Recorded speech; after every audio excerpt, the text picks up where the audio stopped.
hackathon, en segundo puesto, mi primera hackathon a nivel latinoamericano. También he ganado otra beca que se llama TKS, The Knowledge Society, que es una de las más grandes aceleradoras para jóvenes a nivel mundial, en la cual estaré 10 meses con personas de SpaceX, NASA, MIT, Harvard, desarrollando mis proyectos en ingeniería genética. Y también, si les interesa este ámbito, he publicado mi primer artículo científico hace ya como un mes sobre la malaria, ya que estoy desarrollando un proyecto para identificarla más rápido para mis 2 años siguientes en Tanzania. Y por último, ¿por qué he hecho todo esto? Porque mi sueño más grande es estudiar ingeniería genética en el MIT. Muchas gracias. Genial, Valeria. Listo. David. David, ¿puede ir subiendo?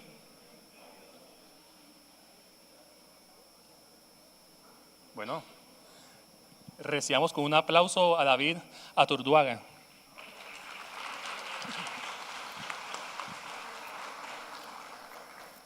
Muy buenas tardes.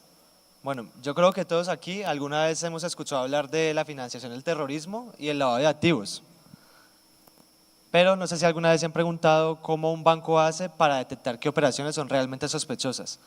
Todo eso es posible por un modelo que se llama SARLAF, que significa Sistema de Administración de Riesgos para el Lavado de Activos y Financiación del Terrorismo. En mi proyecto de grado en la Universidad de ICESI, junto con mis compañeros, estamos desarrollando un agente de IA para implementar este proceso de forma automatizada, ya que en este momento el gran problema es no que no se pueda hacer este proceso, sino que depende de un conocimiento tácito de un consultor y es un proceso sumamente manual que se tiene que hacer con Google Colabs o con notebooks. Se demora más o menos 2 meses, 3 meses y es extremadamente costoso. Lo que propone nuestro proyecto de grado es un agente de IA con LangGraph y Fast API para automatizar este proceso. No solamente agiliza el proceso, sino que lo hace mucho más barato y lo hace de mejor manera.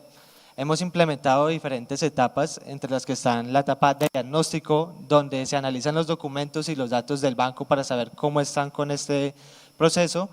Después sigue la fase de segmentación, donde se hace un proceso de clustering y se van categorizando los diferentes tipos de clientes que hay dentro del banco y con base a esa información se hace una etapa de reglas de monitoreo. Ya que si una persona tiene unos ingresos de, un ejemplo, 10 millones, sería muy extraño si de la nada pasa a tener ingresos de 25 millones.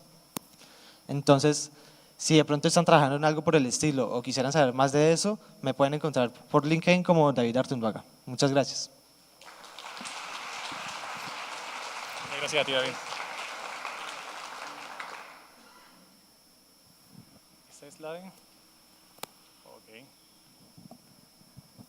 Hello everyone, thanks to be here, I really appreciate it. And I have a question to you. Is possible to make an operating system in Python? We have MicroPython, but that is the Python interpreter in C. It's not a real operating system, but is possible? The answer is no, because Python can compile, is not a compilated language. And also, it don't use pointer arithmetic, it can access to the real hardware and memory, and it can handle assembly for the bootloader. Other people will say, yes, we can run assembly using the subprocess, but it's not possible. And I challenge to you, if you want to make an operating system in Python, start by the boot assembler, and you're going to see it's not possible.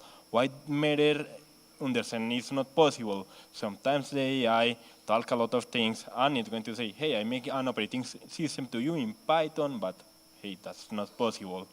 Thanks.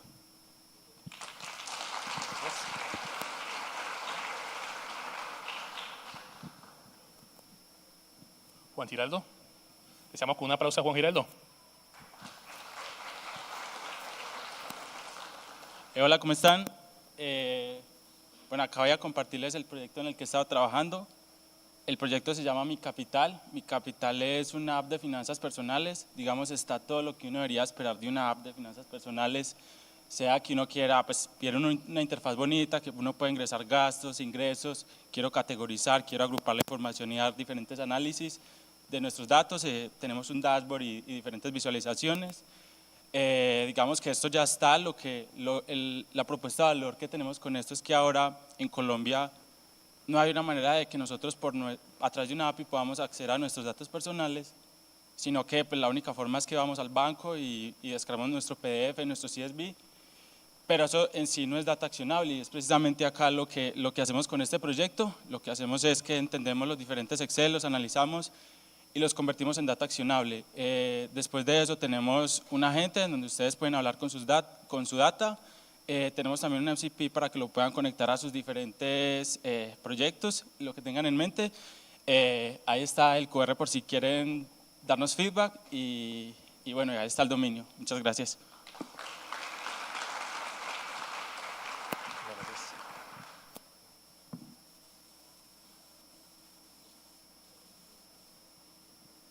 Sanka. No. Un aplauso para. Hey, good afternoon, everyone. I'm sure we saw on the news maybe a week ago, OpenAI had an incident with Hugging Face. They were testing they were testing their own model, 5.6 for some cybersecurity vulnerabilities, and it escaped their sandbox, got access to the internet, and through the internet got access to Hugging Face's servers. Essentially what happened was they had a sandbox to contain it, and there's something called a package proxy. It found a 0-day vulnerability over there and found a way to escape it. That was the only way for it to escape the internet and interfere with someone else's product with Hugging Face's server. Two very important things to note here. One is the only way Hugging Face found out about this is they had to use an open source model, a Chinese open source model, because they couldn't even use Claude due to safety restrictions, to reconstruct the logs, and OpenAI told them. And two, OpenAI did not have to tell them. Right now, the premier law that we have in the country to govern safety is in California. It does not force you by law to inform the other party that something got messed up. So the TLDR of the whole talk is we are in the era of autonomous agents. We can no longer rely on logs. We have to have more proper signed evidence, better compliance. So it's part of something I've been building for a while now. Got a few patents on it, etc. The idea is you get zero knowledge proofs, signed evidence, deterministic. Anytime you run any agent, any MCP tool, any skill inside our sandbox, in real time, down to 50 millisecond latency, I can tell you what is happening in real time, and when it escapes, I can tell you exactly which agent escaped. Hopefully it doesn't, but if and when it does, I can tell you which agent escaped and what it did and what it should have done. We're in private beta. Feel free to check out my LinkedIn and check out the product. Okay.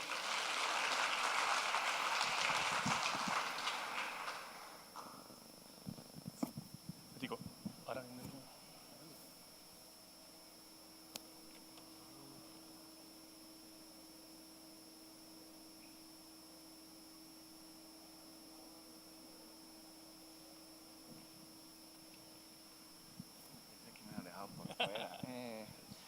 Bueno, buenas tardes, ¿cómo están? Soy Alejandro Rendón. Mi primera vez aquí, como luego de 5 o 6 ediciones que ayuda a coorganizar. El día de hoy los vengo a invitar a un evento muy interesante que estamos organizando en Pereira, que es como el corazón del eje cafetero colombiano. Es la segunda versión del evento Pereira Tech Day, que lleva como alrededor de 300 asistentes más o menos. El 22 de agosto es un sábado en la mañana. Vamos a tener charlas muy interesantes de diferentes ponentes de alrededor del país. Es totalmente gratuita. En búsqueda de actividades sponsors, pues si les interesa, pero igual los esperamos. Y eso es todo. Muchas gracias.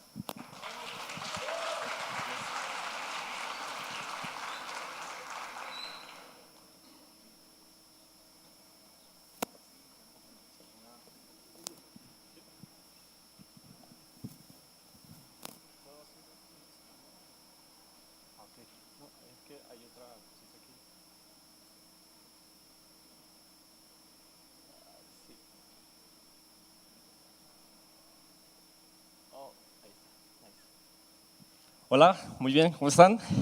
Espero que estén muy bien. Bueno, vengo a hablarles de algo que pues, sucede mucho pues, siendo por la parte de AI Engineer.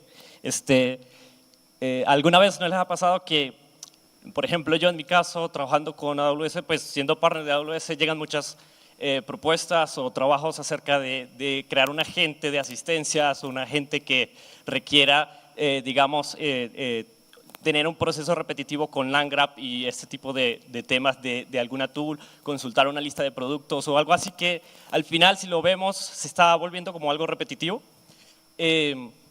Lo que hice con este proyecto se llama Wahi, es un producto, pero al mismo tiempo quiero presentarles como la solución a esta parte de la repetición, de tener que configurar una nueva tool que al mismo tiempo, si se están dando cuenta, la mayoría de casos, nosotros no necesitamos como tal volver a entrar al código y volver a programar algo más.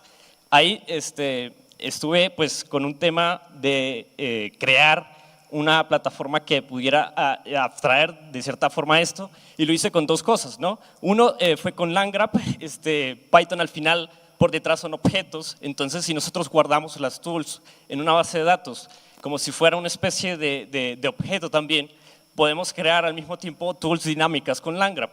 Entonces solucionamos un problema en el cual quitamos una abstracción, o más bien abstraemos toda la parte de programación o bueno, con el código como tal, y se le dejamos a una persona que puede entender bien la lógica del negocio y lo puede programar en un formulario, simplemente dejando una webhook en donde puede enviar la información y se puede conectar. Y otro tema que también pasa es con lo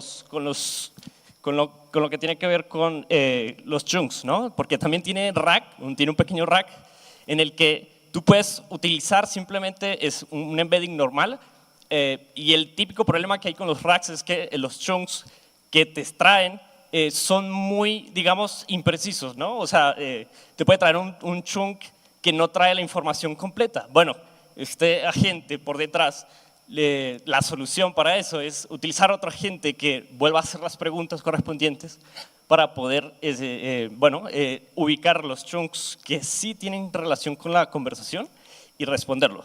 Eso es todo. Muchas gracias.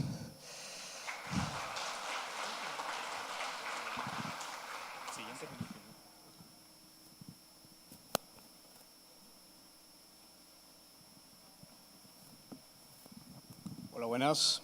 Mi nombre es Carlos Ramírez. Les voy a presentar Generic Suite. ¿Alguna vez como desarrolladores les ha sucedido que pasan de un sistema a otro, tienen que hacer varios sistemas a la vez y se encuentran copiando partes del código de un sistema a otro, copiando y pegando? De allí nace esta librería. La idea general era tener una serie de funcionalidades, de funciones, de métodos que permitieran hacer el desarrollo de los sistemas de manera rápida. Sigue el principio de la programación genérica basado en archivos JSON que permiten especificar todos los aspectos de un sistema, la estructura de menú, los esquemas de la base de datos, las tablas, las relaciones entre ellos, las formas de entrada de datos, los endpoints del backend y la parte de autorización. Con base a esos archivos de configuración JSON, se saca el frontend, el mobile, el backend y como bonus el MCP server. Pues la idea, por ejemplo, para todo esto, el frontend está hecho en React, el mobile se hace con Flutter. Para cada uno de estos lenguajes hay su librería correspondiente. El backend, por supuesto, en Python, y ese backend de Python fue inspirado en las varias Pycon que he ido acá en Colombia. Y en un principio estaba hecho para funcionar solamente con bases de datos MongoDB, pero luego se nos ocurrió hacer un ORM que funcione con DynamoDB, Postgres, MySQL y Supabase. En la Pycon del 2023, un compañero de trabajo me dijo, oye, qué tan bueno sería que podamos tener como desarrolladores que no somos expertos en cloud, algún tipo de funcionalidad que a través de un botón uno pueda poner el sistema en producción en las diferentes clouds, en AWS, en Google Cloud y en Azure. Así que, boom, ahí tenemos también esto. Y como la especificación de los archivos JSON es bastante fastidiosa hacerla a mano, se nos ocurrió hacer una serie de skills que ya vienen en la última versión de la librería para que pueda generarse el sistema a través de prompts. Así que esta es Generic Suite. Si necesitan más información, genericsuite.com. Y estamos necesitando desarrolladores y testers que nos ayuden para poder terminar todo este sueño. Gracias.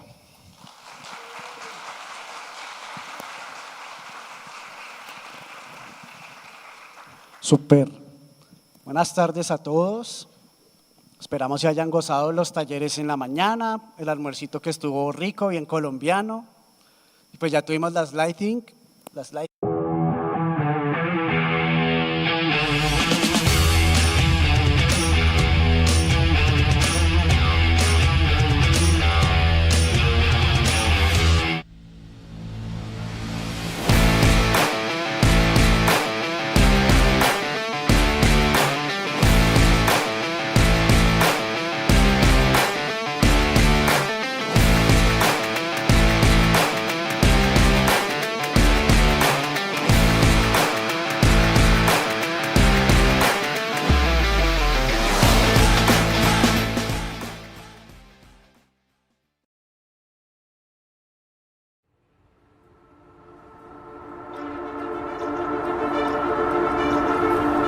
Somos EAFIT, una comunidad de conocimientos y saberes con el poder de transformarlo todo.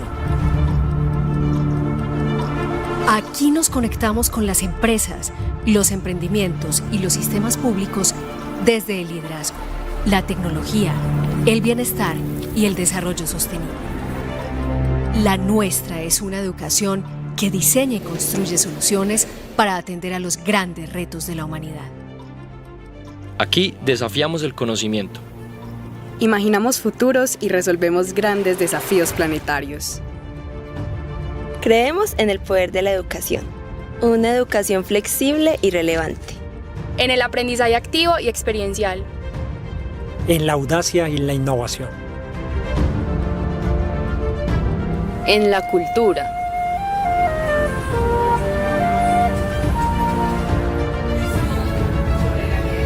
En la ciencia y el humanismo. En la inclusión y el pluralismo. Y en el liderazgo temprano. Para transformar el mundo.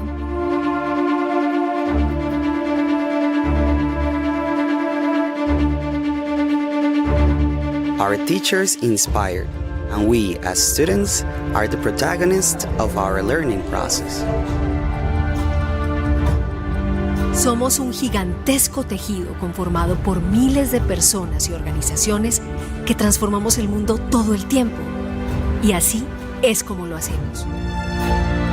Toda la vida me preparé para entrar a la universidad y que ahora EAFIT reconozca mi excelencia con las becas Talento me hace muy feliz, porque no solo va a transformar mi entorno, sino que también transformará la vida de las personas que me rodean. Yo trabajo para la misión Artemis. Esta misión es la que se va a encargar de llevar al ser humano nuevamente a la Luna para posteriormente llegar a Marte. Soy graduada de EAFIT y como yo, miles de personas estamos transformando el mundo desde distintas latitudes. Yo creo que exactamente ese es el objetivo de esta universidad, construir cada día la mejor versión de quien la habita. Pero al final, EAFIT es y será producto de quienes decidimos vivir.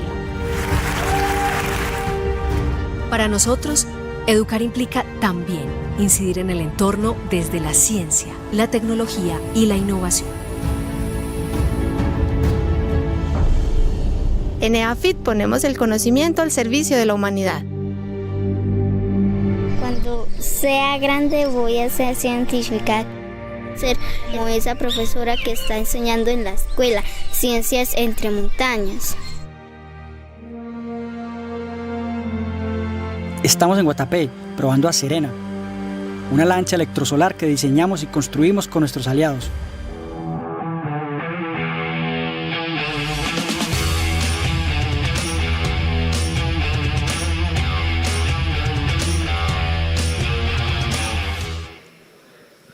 Listo. Como ha sido normal estos días, pues les mencionábamos, parte fundamental del evento son los sponsors. Gracias al apoyo de ellos podemos hacer esta conferencia. También pues tuvieron la rifa, esperamos que todos hayan participado en la rifa, hayan visitado los stands de los sponsors, hayan ganado los punticos con los cuales se completa la tarjetica para la rifa. El viernes tuvimos a EAFIT, también ya tuvimos EPAM. Hoy vamos a tener nada más y nada menos que a Felipe Sánchez acá, que nos va a hablar acerca de Endpoint. Por favor, un fuerte aplauso. Gracias, señor.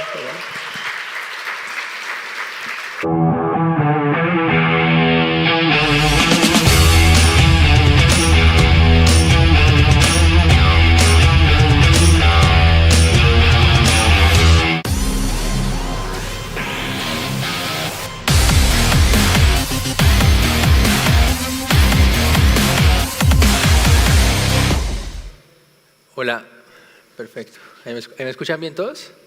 Súper, bueno.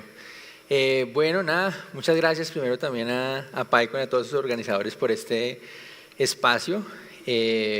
Nada, pues me presento, mi nombre es Felipe Sánchez, trabajo para Endpoint Digital, somos una consultora premier en todo el tema de análisis de datos, ingeniería de datos, científica de datos e inteligencia artificial. Y el día de hoy, en este espacio, la idea es que podamos hacer un recorrido. La verdad es que hay muchas charlas técnicas, hay muchas charlas que hablan acerca de todo el tema de inteligencia artificial y creí pertinente que para esta charla específica nos fuéramos un poquito más hacia el lado de las metáforas. Entonces les voy a hablar acerca de navegando a la competitividad de la industria y cómo Endpoint pasa de la idea a la acción, y vamos a usar una metáfora de un viaje en un barco y les voy a definir claramente cuáles son cada uno de esos actores principales que van a ser parte, digamos, de este viaje. ¿Listo? Perfecto. Entonces vamos a hablar acerca de 5 puntos principales, 5 actores aquí en nuestro viaje. El primero va a ser el puerto de partida, donde les voy a dar como un abrebocas de cuál es el estado actual de la inteligencia artificial y un poquito de dónde venimos. Luego vamos a hablar acerca en medio del viaje que pasa, digamos, en esa transición, cuando ya arrancamos un proyecto, una implementación. Luego la parte de la tormenta, cuando los problemas vienen, qué debemos hacer, qué hacemos nosotros desde el lado de Endpoint, donde vamos a resaltar la parte del faro guía. Así como los barcos necesitan ese faro guía que los ilumine para poder llegar a puerto, asimismo también cualquier implementación de inteligencia artificial necesita que nosotros podamos establecer un framework claro que vamos a ver más adelante.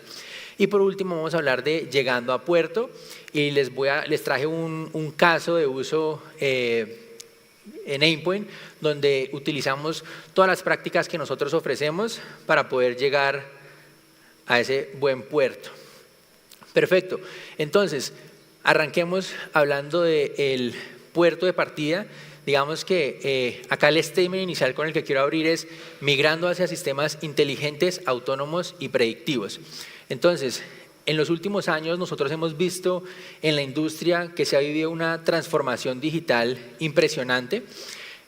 Un poquito de recorrido histórico, el tema de el acceso a la información de la data en los últimos años ha venido en auge, ha venido en incremento, y es que recordemos que más o menos hacia los años 90 y luego hacia los años 2006 más o menos fue cuando AWS empezó con todo el tema de S3 y de Elastic Computing, con esos principios que permitieron que el acceso a la información y la escalabilidad de la data pudiera hacerse de una forma mucho más rápida, confiable, segura y obviamente ofreciendo unos precios, unos costos mucho más competitivos. ¿Qué había antes de esto? Pues para los que no sepan, antes de que existieran estas tecnologías en la nube, hoy en día tenemos Google, tenemos Databricks, tenemos Snowflake, tenemos diferentes soluciones, pero antes de que existiera esto, en Colombia era un nicho muy cerrado y era muy difícil el acceso a la información porque estaban estas grandes multinacionales o incluso el gobierno con acceso únicamente a lo que se conocían como unos data centers, que eran como los cuartos de IT, ¿cierto? Donde para poder escalar básicamente se necesitaba tener una buena inyección de capital y que se siguiera comprando más computadores con mejores especificaciones, pero pues esto no era asequible para la mayoría de las empresas y por eso, por ese entonces, digamos que las tecnologías en la nube eran muy costosas. Listo. Entonces, partiendo de eso, nos encontramos en medio del viaje. Entonces, gracias a la pandemia, después de la pandemia, se dio una aceleración de todo el tema del acceso a la información, donde pudimos ver que la mayoría de las empresas pasaron de preguntarse qué es la inteligencia artificial, cómo se utiliza la inteligencia artificial, a necesitamos implementar la inteligencia artificial en nuestras empresas. Necesitamos tener un área de data, necesitamos tener diferentes equipos técnicos que sean capaces de implementar esa inteligencia artificial en nuestras empresas. Entonces se dio un fenómeno como de automatitis, de quiero automatizar todos los procesos para seguirme manteniendo competitivo en el mercado y en la industria. Por eso me gustaría dejarlos con esta pregunta de ¿adoptamos la inteligencia artificial a gran velocidad? Sí, pero ¿tenemos claridad sobre el rumbo estratégico en nuestra empresa? ¿Tenemos claridad de ese hacia dónde vamos? ¿Tenemos claridad de cómo se están haciendo las cosas? ¿Cierto? Hay mucho buzz, hay mucho hype y hay digamos que una buzzword que es inteligencia artificial. Hay muchas personas y muchos equipos y muchas empresas que hablan de saber implementar inteligencia artificial, ¿cierto? Entonces, en este punto, en medio del viaje, realmente sabemos implementar inteligencia artificial, sabemos todas las bases históricas de dónde salió la inteligencia artificial. Un poquito para contarles acerca de la historia. La inteligencia artificial no es un término nuevo, ¿cierto?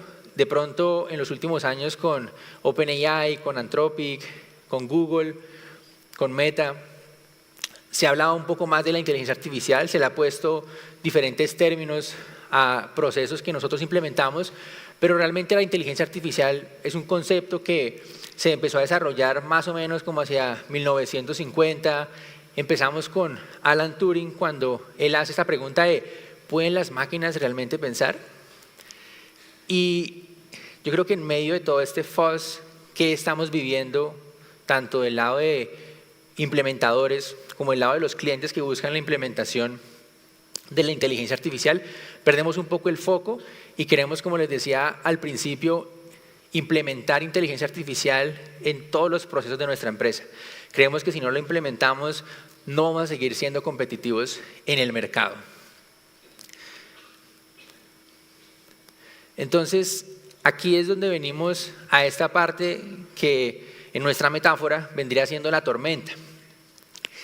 Y la tormenta no es más que cuando nosotros queremos apresurar los resultados, cuando queremos omitir los procesos de validación correspondientes, y al final lo que eso nos va a llevar es a conducirnos a 3 puntos que son implementaciones incompletas, poco confiables y que son difíciles de escalar.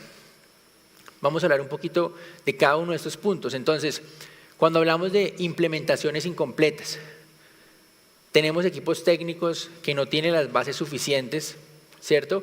Que no se hizo un mapeo claro, un mapa estratégico, una hoja de ruta desde el principio con nuestros clientes de hacia dónde nos va a llevar. ¿Cuál es el proceso que realmente estamos buscando automatizar? Hay muchos procesos que funcionan como están hoy en día y realmente necesitamos es buscar en qué partes de los procesos productivos es donde realmente la inteligencia artificial entra a tener un gran papel. Y aquí, antes del segundo problema en esa tormenta, quiero que todos nos llevemos el concepto, porque en todo el tema de investigación que se está haciendo hoy en día, estamos hablando de la AI, Artificial General Intelligence, que básicamente es cuando las máquinas, cuando los computadores puedan pensar igual que nosotros como humanos. Y un término incluso más arriba de ese es la Artificial Superintelligence, que es cuando los computadores o las máquinas nos superen. Yo personalmente, si me lo preguntan, no creo que eso sea posible, ni siquiera llegar al punto de que las máquinas piensen igual que nosotros. Sencillamente porque siempre los que estamos evaluando eso o los que nos inventamos ese concepto somos nosotros mismos los humanos. Entonces realmente el argumento se cae simplemente si pensamos un poco en que nosotros mismos somos los que creamos todas estas tecnologías. Y tecnologías es la palabra a donde los quería llevar. La inteligencia artificial es maravillosa, sí, pero el problema es que la definamos mal. La inteligencia artificial en su core, en sus bases, no es más que una herramienta, es un software que los desarrolladores crearon. Es una herramienta que en las manos correctas es muy poderosa para ayudarnos en nuestro trabajo. Pero les pongo un ejercicio sencillo. Mucha gente dice que la inteligencia artificial nos va a reemplazar. Cuando salió Excel, hace varios años ya, fue también muy revolucionario, ¿cierto? Y las personas también sintieron temor por sus trabajos. Yo les digo algo, claro, la gente que se quedó sin trabajo en ese momento es la gente que en vez de usar el Excel, siguió haciendo los cálculos a mano, en su libreta. Exactamente lo mismo pasa con la inteligencia artificial. La gente que tiene ese temor a ser reemplazado por la inteligencia artificial, ¿qué pasa si yo, por ejemplo, como desarrollador, no me pongo las pilas a aprender 50 tecnologías diferentes, a aprender a utilizar todos los LLMs que hay en el mercado? Lo que yo creo es que las personas que van a perder su trabajo o que van a dejar ser reemplazados son aquellos a los que van a seguir haciendo las cosas manuales y no van a utilizar la herramienta que es la inteligencia artificial. Entonces, segundo punto que les mencionaba, poco confiables. Cuando realmente no tenemos apropiación de lo que sabemos, cuando los equipos técnicos tienen una falta de profundidad en los conceptos claves de donde parte la inteligencia artificial, existe o pasa un fenómeno de que las compañías, nuestros clientes, incluso nuestra propia empresa, empieza a perder confianza. Y sin la confianza es muy difícil construir. Y por último, difíciles de escalar. Muchas veces, y hoy en día lo estamos viendo con muchas plataformas, con muchas herramientas que están, digamos, alineadas con todo el tema de vibe coding, de low code, que son muy chéveres, claro, para personas no técnicas, para que puedan empezar a programar, para que puedan empezar a experimentar lo que la inteligencia artificial puede hacer sin tener los conocimientos técnicos. Claro, son muy chéveres y nos dan un acceso a un público diferente, pero sí es muy importante hacer la acotación de que son difíciles de escalar. Si yo no sé cómo funciona un agente o un sistema agéntico que yo implementé en mi empresa, y yo lo implementé pensando en 5 clientes que lo iban a usar y luego me llegaron 1000, va a ser muy difícil escalar esa solución si yo no la pensé desde el principio. Les pongo un ejemplo de un gigante de inteligencia artificial. OpenAI, que tiene ChatGPT, lanzó al mercado ChatGPT como un testing. No sé si ustedes lo sabían, pero ChatGPT realmente OpenAI sacó a ChatGPT como un testing porque ellos venían de quemar muchísimo dinero, estaban en la carrera, digamos, de quién es el primero que tiene el modelo de aprendizaje más robusto, con mayor número de parámetros, que me da respuestas más eficientes, más eficaces, que alucina menos, ¿cierto? Entonces, en esta carrera, ellos estaban gastando tanto dinero que dijeron, bueno, ¿qué más podemos hacer? Se inventaron esta interfaz de chat, sacaron ChatGPT para que de una manera bidireccional las empresas, los clientes, las personas como nosotros, los usuarios, pudiéramos interactuar con este chatbot y pudiéramos ponerle nuestras preguntas, pudiéramos ponerle nuestra data, y lo que estábamos haciendo básicamente era ayudarles a ellos a testear su modelo, a darles feedback acerca de su modelo, a que las bases de datos con las que se entrenaron este modelo fueran mejoradas con base en los inputs que nosotros le estábamos dando.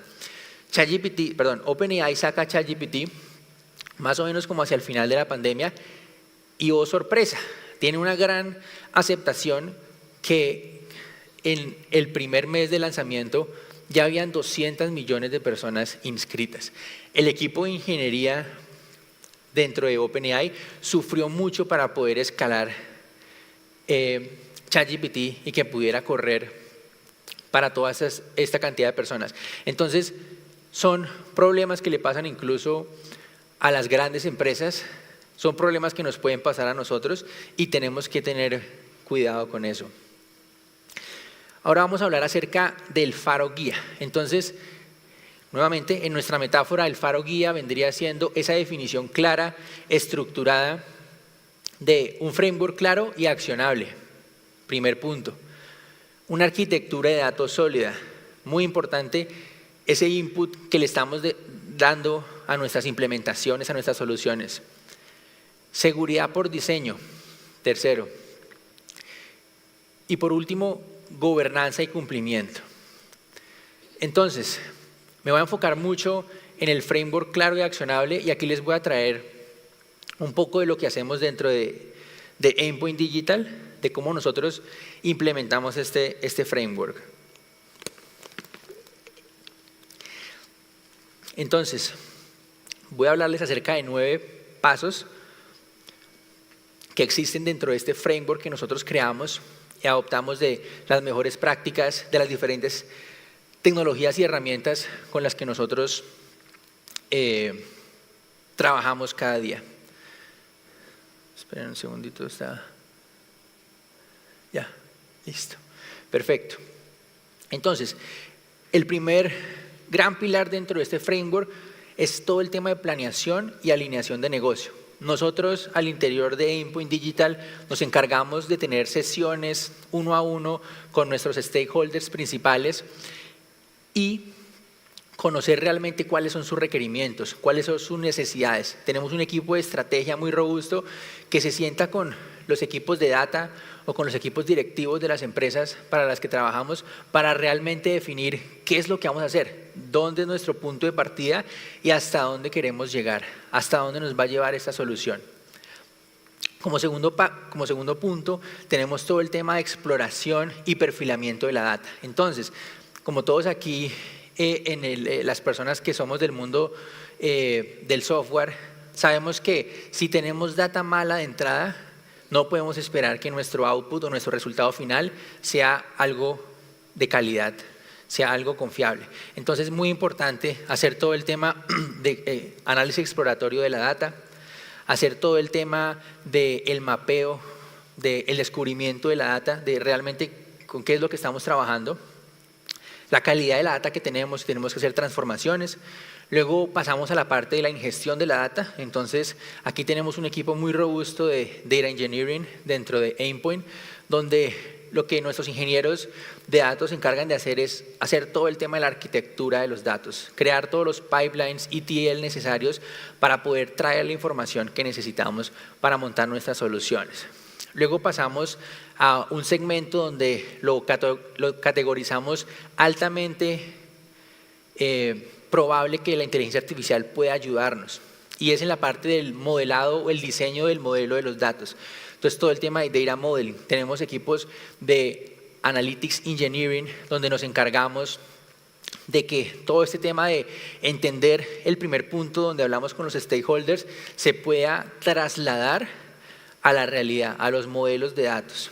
Luego todo el tema como quinto punto, todo el tema de la transformación de los datos. ¿Qué datos necesitamos? ¿Cómo están hoy en día? ¿Qué tipo de datos tenemos? ¿Y cómo tenemos que transformarlos para que sean los datos que necesitamos? Sexto, todo el tema del diseño de la capa semántica.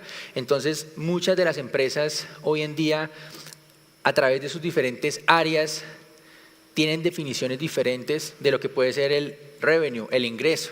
Entonces, el área de ventas tiene una definición, el área de marketing tiene otra definición y el área de finanzas a final de mes los llama y todos están hablando español, pero están hablando de cosas distintas. Entonces, luego como sexto punto, en la parte de la capa semántica, nos encargamos de que las métricas y las definiciones de negocio sean estándares a través de todas las áreas de la compañía para la que estamos trabajando. Como séptimo punto tenemos todo el tema de la validación de la data y la aceptación, todo lo que llamamos el UAT o aceptación del usuario final, que testeen nuestras soluciones, ver que están funcionando, ver que realmente responden a las necesidades iniciales. Como octavo punto tenemos el tema del despliegue y la orquestación. Entonces aquí también va un poco de lo que les mencionaba de la escalabilidad. Realmente tenemos que testear nuestras soluciones, tenemos que asegurarnos de seguir las mejores prácticas en todo el tema de despliegue de software CI/CD, tenemos que asegurarnos de que hacemos el tema de branching, de que estamos teniendo en cuenta si tenemos que de pronto en la parte de orquestación para todo el tema de tener data fresca o data freshness. Entonces es muy clave esta parte de validación y aprobación de nuestro usuario final. Y por último hablamos del tema de la operación y el monitoreo. Y la operación y el monitoreo dentro de Endpoint lo tratamos como un feedback, un loop constante de feedback. Hemos montado toda esta solución con estos 8 pasos previos y lo que nos encargamos de hacer en este paso último es entender si hay feedback, si hay retroalimentación, si hay algo que mejorar en alguno de los pasos anteriores. De este modo podemos tomar este paso, mejorarlo, arreglarlo y continuar monitoreando y testeando nuestras soluciones. Y por último, en nuestra metáfora, hemos llegado a puerto. Después de pasar nuestro viaje, las tormentas, el faro guía, hemos llegado a una ejecución disciplinada. El resultado que nosotros estamos esperando es que realmente haya una ejecución disciplinada de nuestro framework, que al final ¿en qué se va a traducir? En que tengamos resultados medibles, accionables, decisiones más ágiles y organizaciones más competitivas. Les estamos agregando valor a nuestros clientes. Y por último, les traje este caso de éxito. Hay mucho texto, se los voy a resumir básicamente por qué escogimos este caso de éxito para Pycon, porque fue un caso en donde como compañía, como firma en Endpoint Digital, trabajamos de la mano con todas las prácticas de nuestro negocio. Les hablé de estrategia, les hablé de ingeniería de datos, les hablé de analítica de datos y les hablé acerca de inteligencia artificial. Eso es lo que encontramos en este caso de éxito. Este caso de éxito básicamente fue una empresa muy grande de retail basada en New York, Estados Unidos, donde el dato para resaltar es que inicialmente fuimos contratados para desarrollar una estrategia de analítica de autoservicio, ¿cierto? Digamos, algo similar a un tema de BI. Y nosotros, junto con el área de estrategia, segunda práctica, logramos identificar de la mano de tercera práctica, ingeniería de datos, que ellos necesitaban una solución más robusta, que necesitaban y tenían necesidades, valga la redundancia, claves en los datos para su organización. Y lo que hicimos fue construir un nuevo modelo operativo con data que venía de SAP, utilizando Snowflake para todo el tema de el data warehousing, y definimos un mejor enfoque para personas, procesos y tecnología. Luego de montar esta solución, nos dimos cuenta, como está aquí en la columna, entonces se apoyó todo el despliegue de la analítica de autoservicio, de la aplicación de BI que les estaba comentando. Luego de esto, bueno, el tema de la BI que utilizamos fue Sigma, que es una plataforma líder hoy en día en todo el tema de analítica de datos e inteligencia artificial. Creamos esta serie de reportes innovadores, identificamos con ingeniería de datos todo el tema de la orquestación, de la arquitectura, de los pipelines que se necesitaban para llevar los datos, como les digo, de SAP en Snowflake, hasta tablas adecuadas que estuvieran en un nivel de oro o un gold layer en la arquitectura Medallion para poder utilizarlas en Sigma. Nuevamente, lo que les hablaba, si tenemos datos buenos, vamos a tener resultados buenos. Segunda parte, evolucionamos hacia un pod, entonces hubo un equipo dedicado completo para el cliente por medio de Sigma, trajimos ingenieros analíticos, trajimos gerentes de proyecto y durante 6 meses seguimos construyendo todos estos reportes. para identificar en la tercera parte que ellos necesitaban también, hicimos un POC, que es un Proof of Concept, necesitaban también un chatbot. Entonces, hicimos la extracción de los datos, hicimos todo el tema de la implementación de la analítica en reportes y con ayuda del área de estrategia logramos identificar que se necesitaba un chatbot para poder facilitar ese autoservicio. ¿Y esto qué implicó? Que tuviéramos que traer múltiples perfiles de inteligencia artificial que tenemos en nuestra empresa para que crearan un agente en Cortex. Cortex es un agente o una tecnología que hace parte de Snowflake. Entonces, se creó este agente con todos los datos utilizados en los dashboards. Entonces, tenía una pestaña de contexto, una ventana de contexto bien grande, y lo que permitía era tener resultados fiables, medibles, a las preguntas que le hacía nuestro cliente. Y al final, como un bonus track con la parte de ingeniería de datos, logramos construir una aplicación Streamlit que expusiera a este agente, como el front-end del agente, y desarrollara los modelos semánticos nuevamente. Lo que hicimos aquí fue que permitimos que una empresa que inicialmente tenía una necesidad que de pronto habían resumido de una forma diferente, por medio de todas nuestras prácticas en Aimpoint, utilizando tecnologías de las cuales somos partner, como Snowflake, como Sigma, pudiéramos transformar una operación manual y sencilla en una aplicación Streamlit que expusiera a un agente, que expusiera datos correctos, que expusiera una semántica de datos correcta y que al final permitiera que la empresa obtuviera más valor. Y bueno, esta era la charla que teníamos preparado para ustedes. Esperamos que les haya gustado mucho. Nuevamente, mi nombre es Felipe Sánchez. Aquí desde Aimpoint Digital, muy agradecidos de hacer parte de los sponsors de este año. Si están interesados en conocer más acerca de lo que hacemos, en el QR de mi derecha o la izquierda de ustedes van a encontrar la página de Aimpoint, donde van a poder encontrar las posiciones que tenemos abiertas. Y si quieren algo un poco más amplio, estamos construyendo una base de datos aquí en Colombia.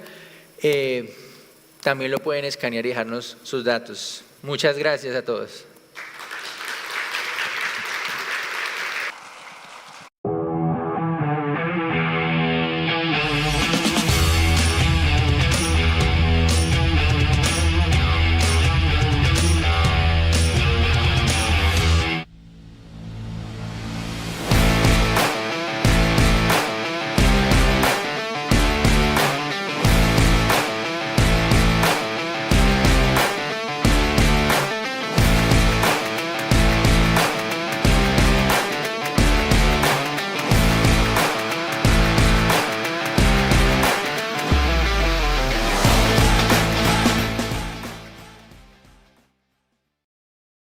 Y hablarle a cualquier persona.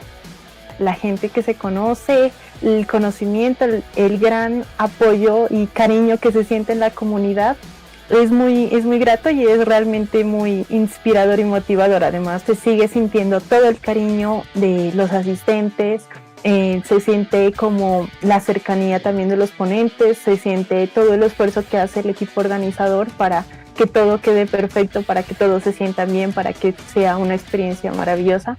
El equipo de Signa pues siempre busca mucho estar actualizándose, estar dándole lo mejor a las personas que estamos allí para así mismo nosotros hacer lo mejor para nuestros clientes. Así que bueno, estar en la Pycon siempre es una experiencia genial. Fue una experiencia enriquecedora, pude conocer gente increíble, personas que me llenaron de mucho conocimiento, tanto a nivel personal como a nivel profesional. He crecido como persona en este proceso de voluntariado y quiero invitar a mucha gente que se quiera ser parte de esta gran comunidad, de esta gran familia, porque Pycon es lo que es, una familia que quiere impactar, invitarlos a que hagan parte de esa comunidad, a que aprendan y que sean parte de la familia Pycon Colombia. Se ha mantenido la esencia de la Pycon, que es poder realizar un network. Quiero resaltar especialmente la oportunidad de interactuar con otras personas en este espacio virtual, donde he podido encontrarme a personas que en anteriores ocasiones en Pycon había conocido, había interactuado con ellos, y por otro lado la posibilidad de acercarnos a empresas como lo son Globan, Mercado Libre, Hurley y Playbox. Al finalizar, complacidos con los resultados y felices una vez más por la respuesta de la comunidad, quedamos con ganas de más y más.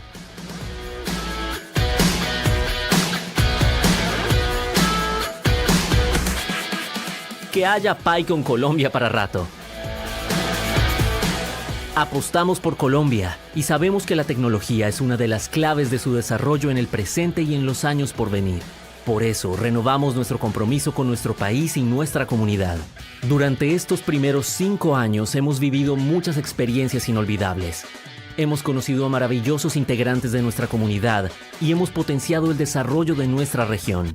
Te invitamos a que nos acompañes en los años por venir, para que hagas parte de esta oportunidad llamada Pycon Colombia.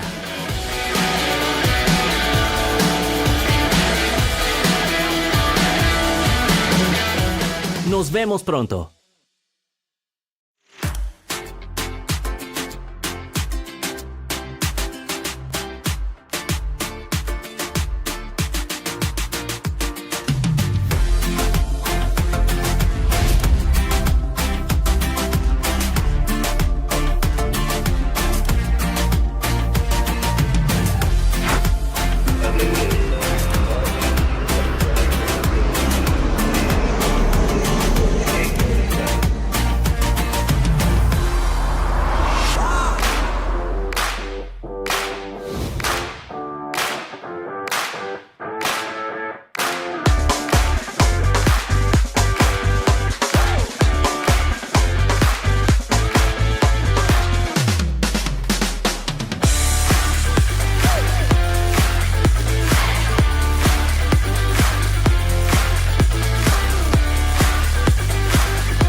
Okay, last day of the conference. We know probably you are with a lot of expectations for the closing of the event. So first, we will have the keynote, the first keynote of the day. So our next speaker is Teresa Yoksiu, a data and AI leader, leadership coach, and Python Software Foundation fellow with more than 15 years of experience leading data and product teams. She's also a long-time contributor to the Python community. Please give Teresa a warm welcome.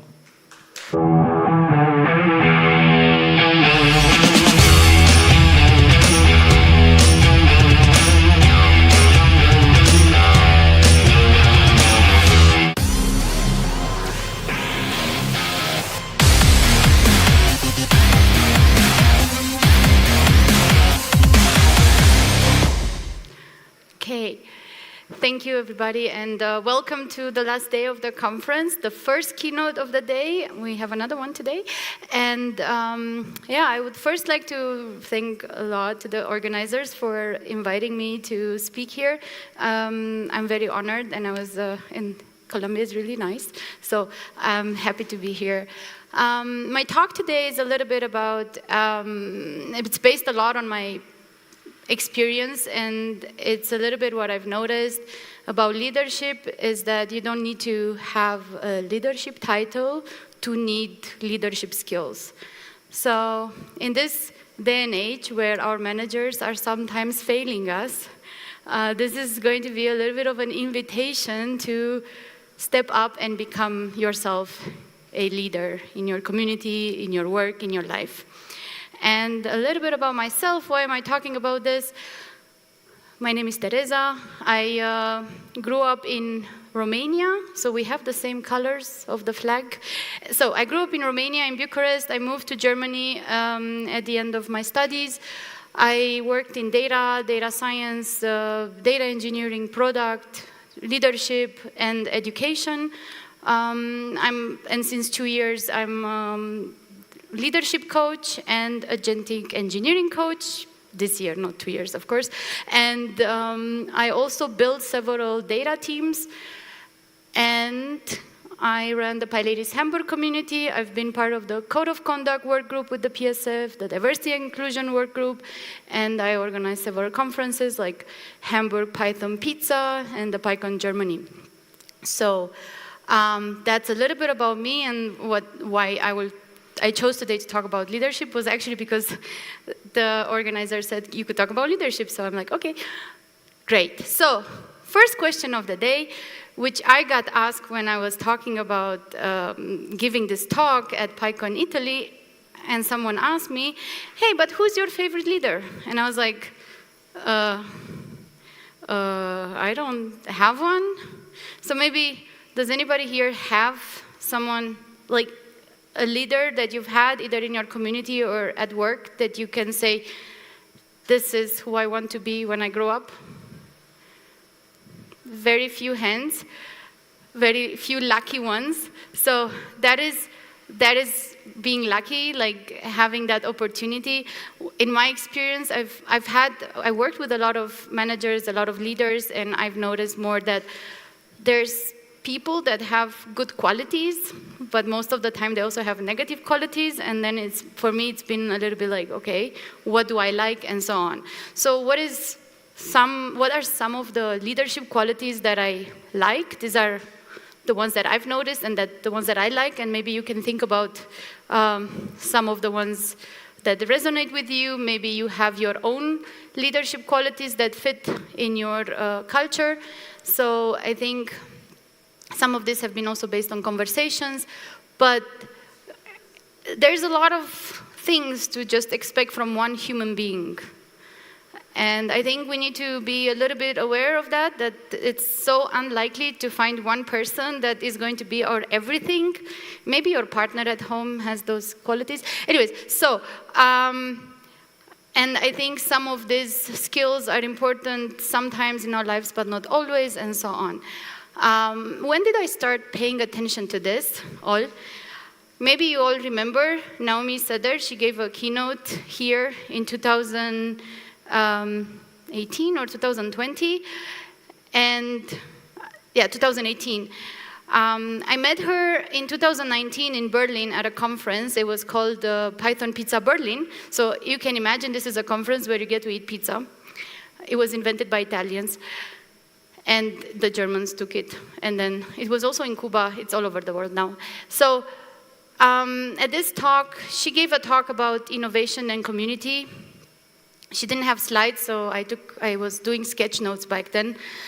And one thing that really stuck to me back then was that she said, if you see in your community a cool idea, a new idea that you didn't know, and you like it, steal it. And this is, yeah. So this is why I did not put that text on the slide, because it would come out of context. So it's not about stealing someone's product. It's not about stealing someone's work. It's about, like, if you like something, what you see in how someone organizes and runs a community or does something, and you feel free to steal good behavior, steal good ideas. And for me, this was like kind of like an invitation to pay attention to what's happening around me. And how are people behaving that I like, and what I want to do, when I grow up. And yeah, so basically, with all my leadership experience and being a leadership coach and so on, I do not actually like teaching people leadership. Because, first of all, I think leadership is a little bit like a thing that is kind of hard to teach. You can read about it, but people need to learn on it on their own. So why do I think, what are some ingredients why it makes it hard for me to come here and teach you leadership? First of all, the context. So I live in Germany. I come from Romania, but most of the information that we read out there about leadership is written in the United States. And work in the United States is not the same like it is in Germany. And I cannot apply most of that advice as is at work. And this is probably, if I give you leadership advice, my leadership advice, it will probably also not work at your work. The other part is that you need to gather experience. You can read about things in a book. You can read about things what Claude or ChatGPT is telling you, but in the end, leadership is a journey. It's something that you need to experience, and you need to reflect upon it and then learn from what you reflected upon it. So it doesn't just like, we have a saying in Romanian that you tell people don't walk like a duck through water because the duck goes through water and stays dry. So let your experiences, become lessons. And the other thing, what I think is, again, important, and is the fact that leadership is not something you do for yourself. It's something that you do for others. It's about how you show up for other people. And again, everybody has other people around them than I had around myself, and showing up means different things to different people. This is going to be a little bit of one of those talks where I try to come up with a story, but this is this talk is a little bit like my PhD thesis.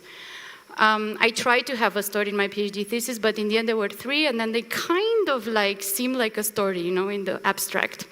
So this is this talk. So apropos the part about for others, this was again in 2018 at a conference run by Women Who Code, which was a great community that did not have funding anymore to exist how it was. And they created an event, was called We Rise. It was a leadership event for people from underrepresented groups in tech. And Natasha Hendry gave a talk and a presentation and a workshop on leadership, and I really resonated with her definition back then, where she said leadership is a person's ability to use their knowledge to inspire and create brilliance in others. I don't even have to write inspire on my slides because it's here in the room at this university, for the people that don't speak Spanish, it means inspire. Okay, so she showed basically 8 mindsets of leadership on stage, and those are, again, it's not really special, except that they are really cool mindsets. What is important that as a leader, you want to have all of them, and you want to care about your team, you want to be inclusive, you want to be strategic, you want to be always learning, reflective, innovative, responsible, and have a presence. And we had this exercise where, everybody gets to rate themselves. How good are you at this from 0 to 5? Please take a moment to think about whether there's anything that you don't feel particularly good at today, and take it as homework to work on that. But what was actually the turning point for me, and I think for a lot of people who participated in this exercise back then, was the second part of the axis, because the scale was actually going all the way to 10, and 10 was about how good are you at making other people good at this. And that was there is no other obvious way to say that leadership is not really about you. If as a leader you're oh, I'm really good at this, that's why I'm a leader, that is actually not where the story ends. It's about, can you make the people in your team care about the people in your team? Can you make the people in your team be inclusive with other people in meetings and so on? Can you make the people in your team think strategic?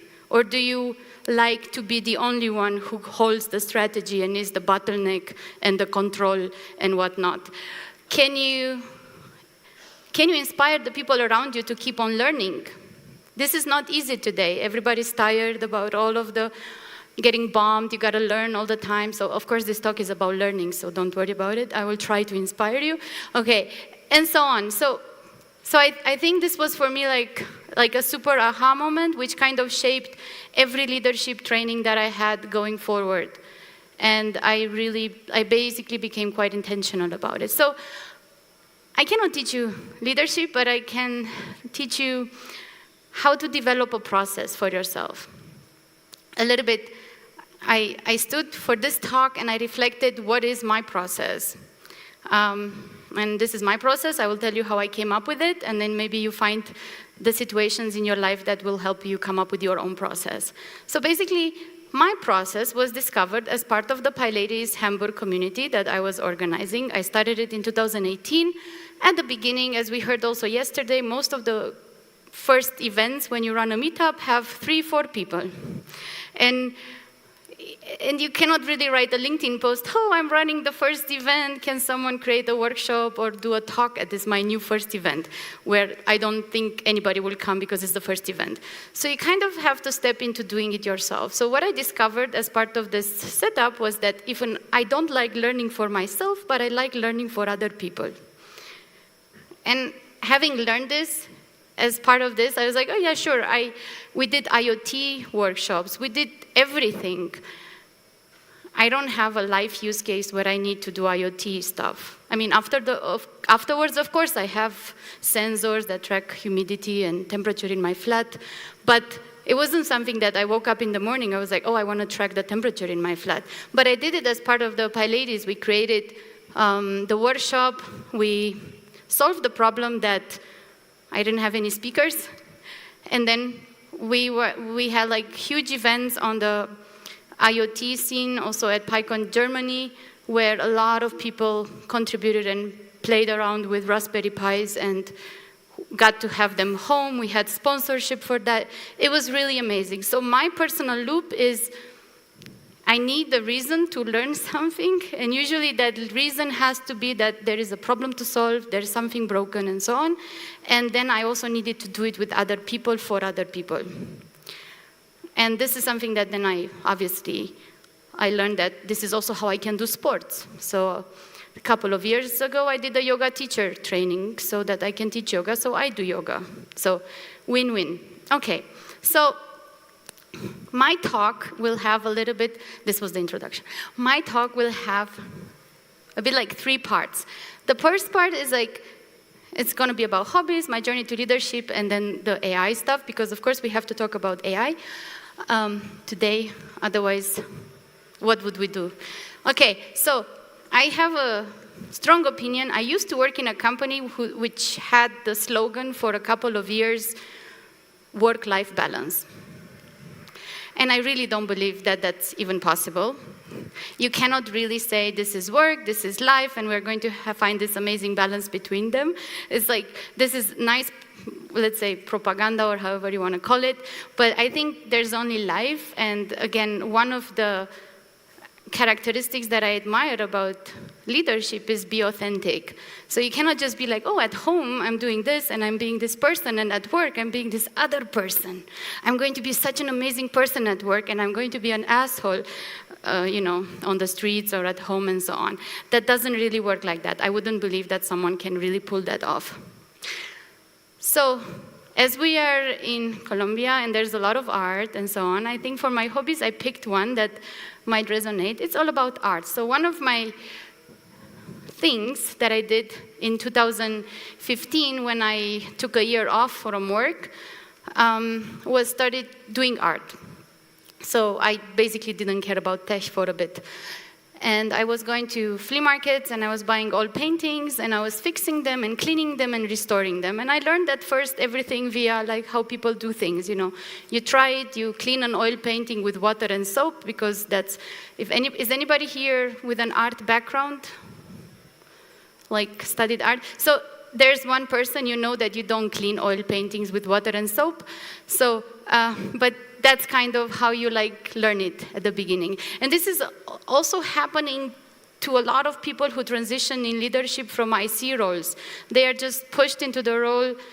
Companies don't actually give most of the time the opportunity to learn what leadership is. And they're like, you were a good IC before? You could fix bugs, you can fix people. I mean, it's kind of like going to the doctor and you have the doctors that were fixing the tools, building the tools, and now they say they can also remove your appendicitis just because they know how to cut a knife. So, well, kind of. Anyways, so the next thing that I did eventually, It turns out that becoming an art restorer is like a thing. It's not like a hobby. Like people study this for like 5 years or so. And it's quite a lot of information because, you know, like when a painting was painted, they were using chemicals to make the paint back then, and you have to know what chemicals you need to use, that how they react with the chemical of, so it's really elaborate. Obviously, I couldn't do that to myself. I mean, it didn't really fit to, like, you know, you have this whole career in tech, you're not going to just up and go and study art. Although, currently there's a lot of people who are like, I don't want to do AI, so I will do something else. So that today, this dialogue, if I would have it with myself, maybe I have a different answer. It's not wrong. So I did a 2 weeks course in Italy, which you ate a lot of Italian food, which was always good, and did art restoration, removed mold from church. Like, there's all sorts of things you can do in 2 weeks. Okay, and then for leadership, yes, maybe you do a leadership course. Has anybody here done a leadership course that was longer than an hour? Okay, very good, some. And maybe who here has had a leadership role? Okay, that is a little bit more than the ones that did the leadership course. It's fine. You can always learn in life. There is nothing wrong with that. It's just how life is at the moment in our industry. So I decided, and I think this is something that many of us do also regarding leadership, to basically just be this intentional amateur, while nobody who, like, even when we do the leadership trainings, even if it's 2 weeks, we cannot really say in 2 weeks you're going to learn how to manage a team compared to if someone says, like, I don't know, I do an MBA or whatever. Like, I don't even know what university you need to do in order to do proper leadership. But what I think the important thing is to be intentional about what kind of leader you want to be and how do you want to show up. And I think for art, of course, I did not want to ruin the paintings. I don't buy expensive paintings. So I buy paintings that nobody wants. So I'm not really destroying, you know, someone that would then die because I destroyed the painting. So, and then for leadership, I think for anybody getting started in leadership, this is a book that I always recommend. It's called Resilient Management by Lara Hogan. And if you haven't read it, I recommend you do it. It really covers anything, all of the important things about getting started with leadership, the main work to be done. And it's thin, so no excuses. Okay, so, and of course, I mean, why would I restore paintings just to restore paintings? Actually, I'm restoring paintings so I can add dinosaurs to them. Otherwise, like, would you have hung that painting without the dinosaurs in your flat? No. So I add dinosaurs because I want to save old art, and I'm also like adding dinosaurs. I also added Star Wars stuff at some point, and the creator of X-Wings, he actually wrote me on Instagram that he liked it, and I thought he was going to say, I sue you, but no, he said he liked it. And so, yeah, so, and I also basically, last year at the beginning, was starting as a freelancer.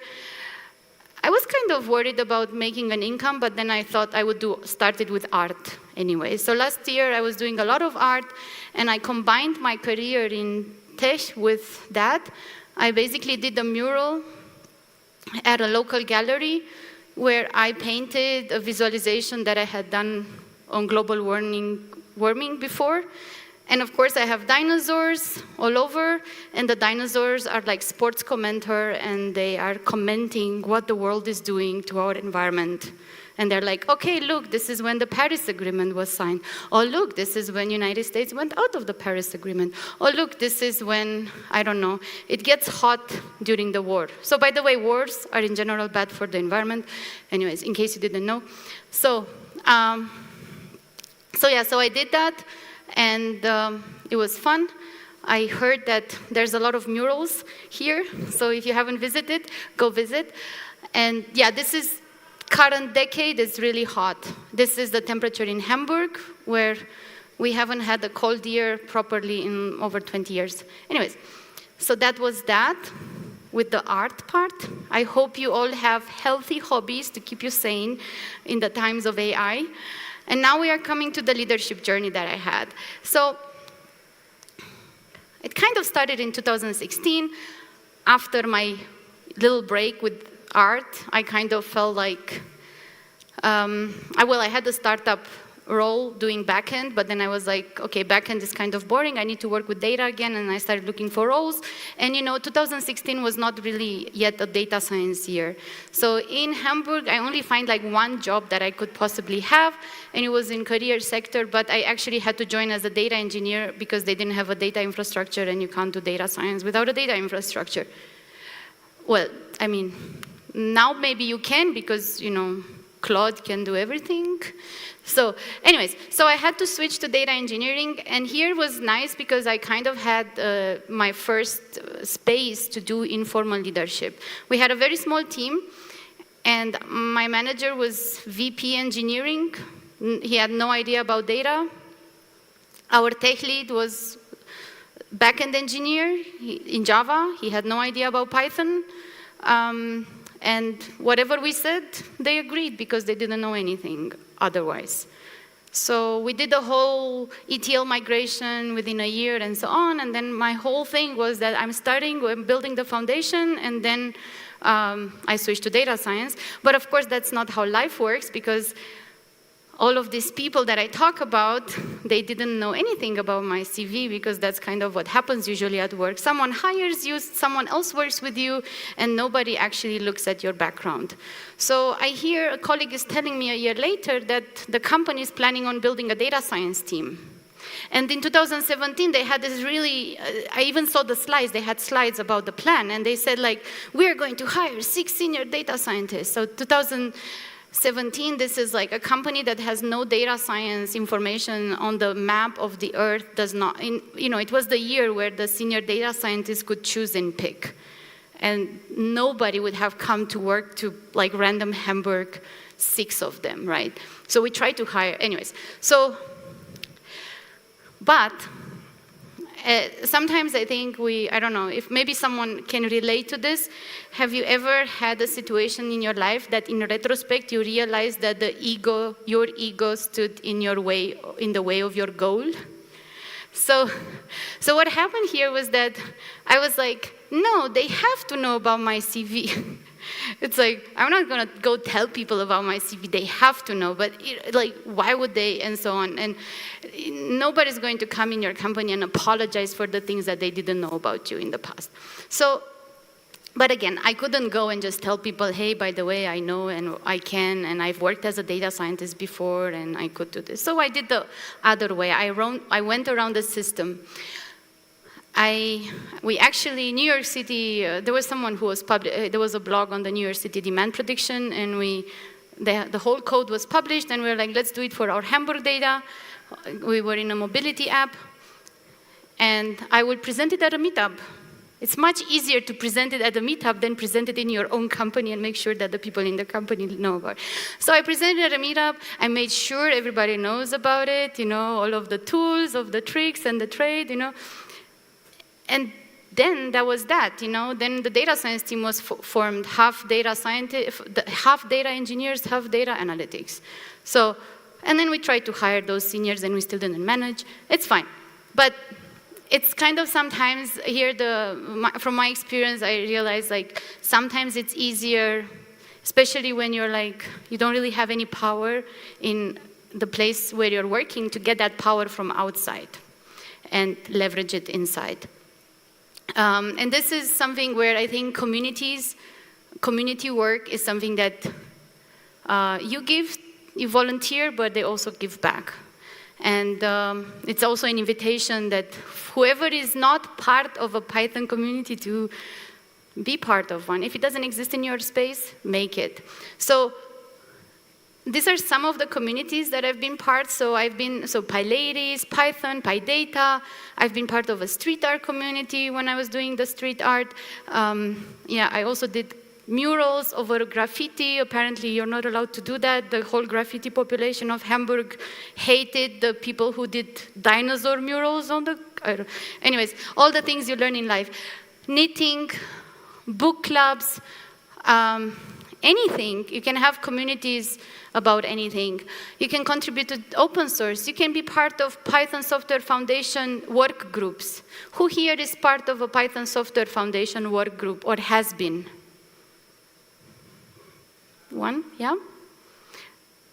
Gonzalo was also part of a work group. Didn't raise.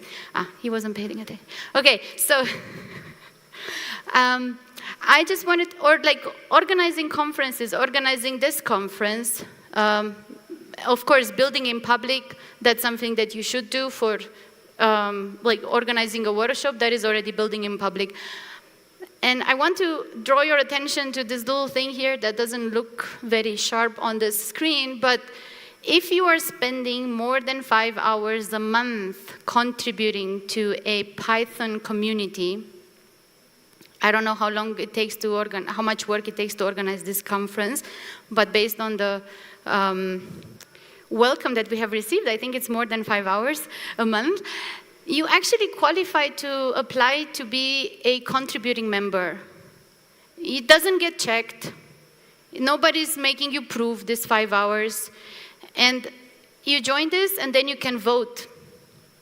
I mean, and then you get the news, what's happening with Python, what's happening with the Python community. You vote, you can be part of this, the community behind the language that you like using. So I highly recommend that you do that. And of course, there's PyLadies and the local conference. I think, who here is a volunteer at this conference? Oh yeah, the people wearing pink t-shirts, of course. Sorry. So several, right? So if the conference needs, so it's always good to volunteer at conferences. You can volunteer at Pycon conferences all over the world. It's also a great opportunity to visit other Python communities and steal their good ideas.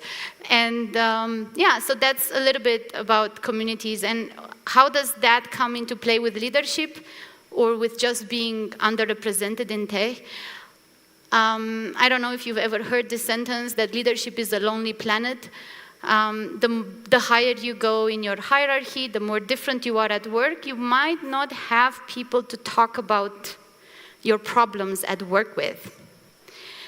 And it is more likely to find in communities people that are like-minded to you and care about the same things and the same values, because most of the time at work, people don't get hired for value, for their values that they believe in. They get hired based on whatever skill is important at the time of hiring.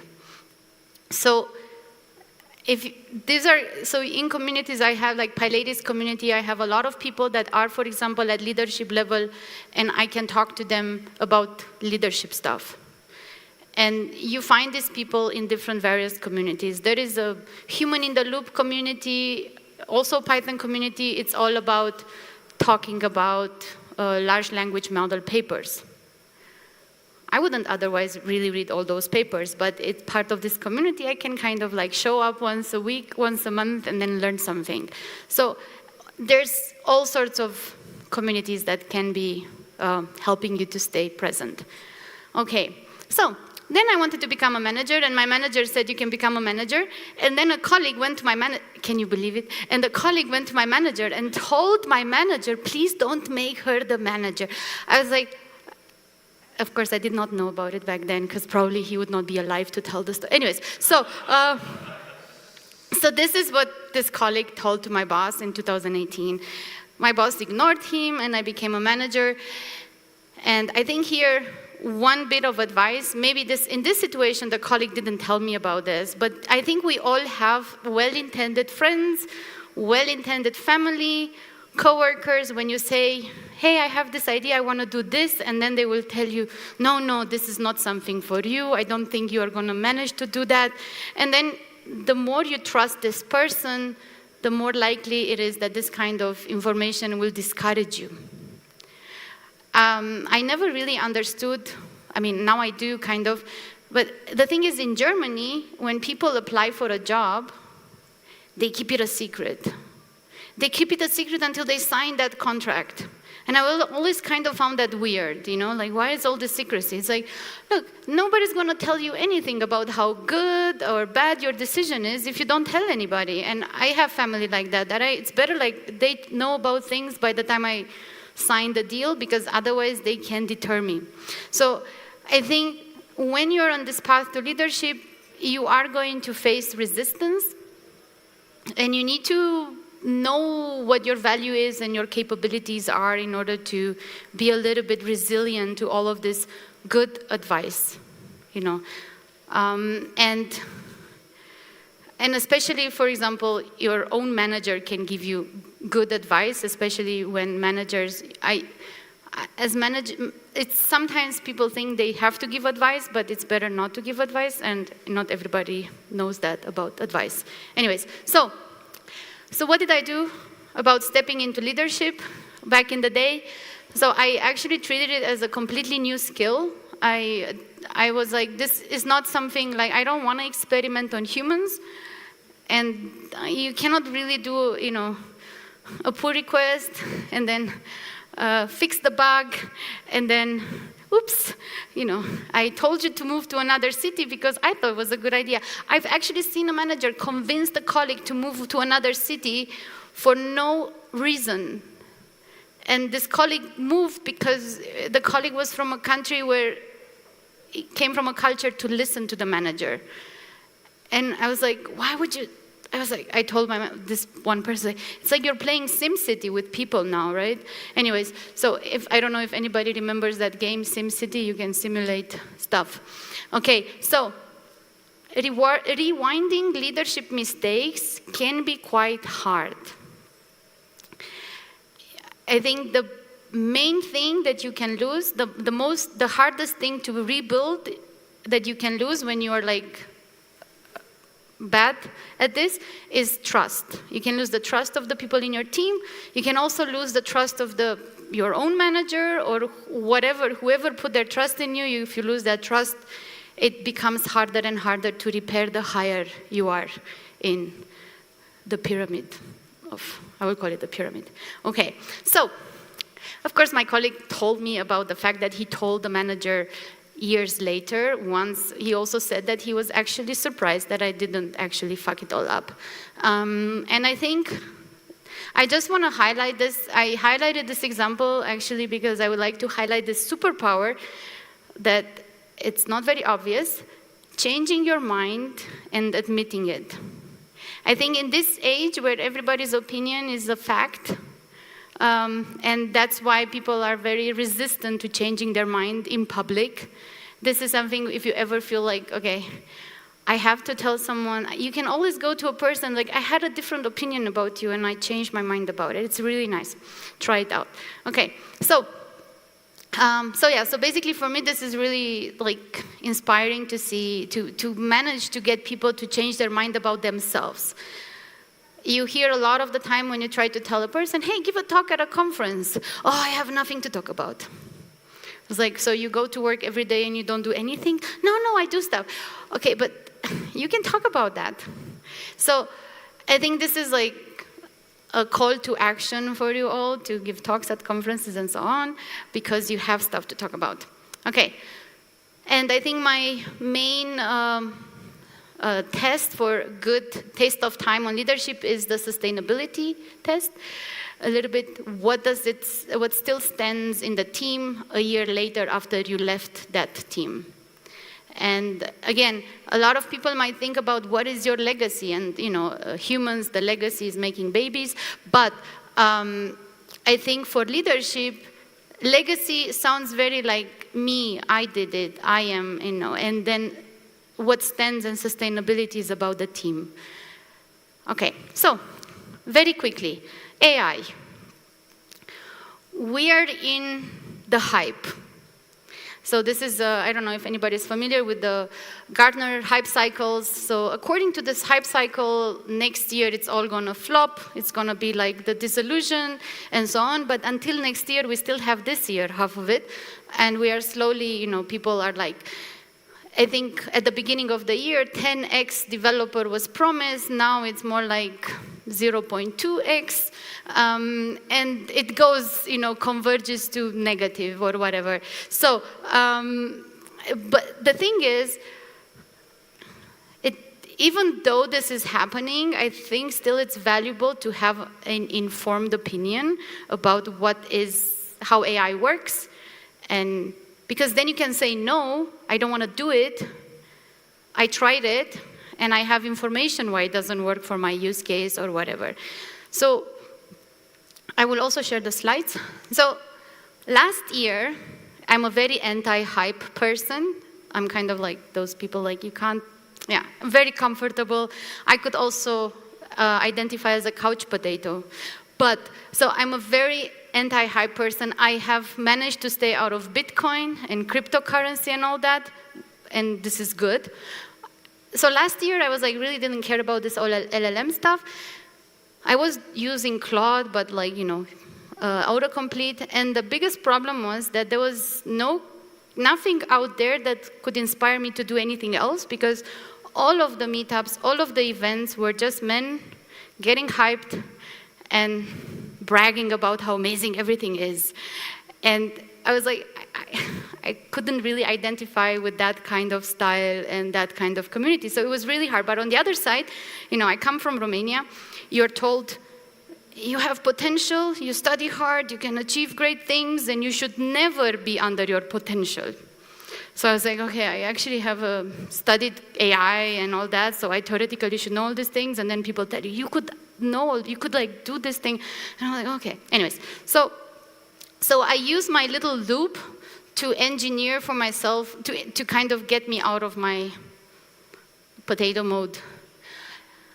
I submitted a workshop at a conference about doing stuff with Claude. Then I actually had to do it with Claude to figure out how the Claude thing works properly, and then I presented it, and then that was it, Bob's your uncle.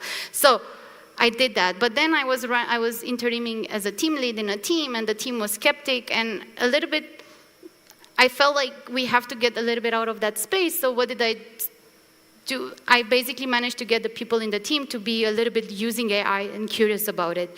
And I also noticed in 2026, it's really cool, if you say AI, you will get budget as a team lead. Or even as a person, you can just stop an executive manager on the hallway and say, I have an idea to do something with AI.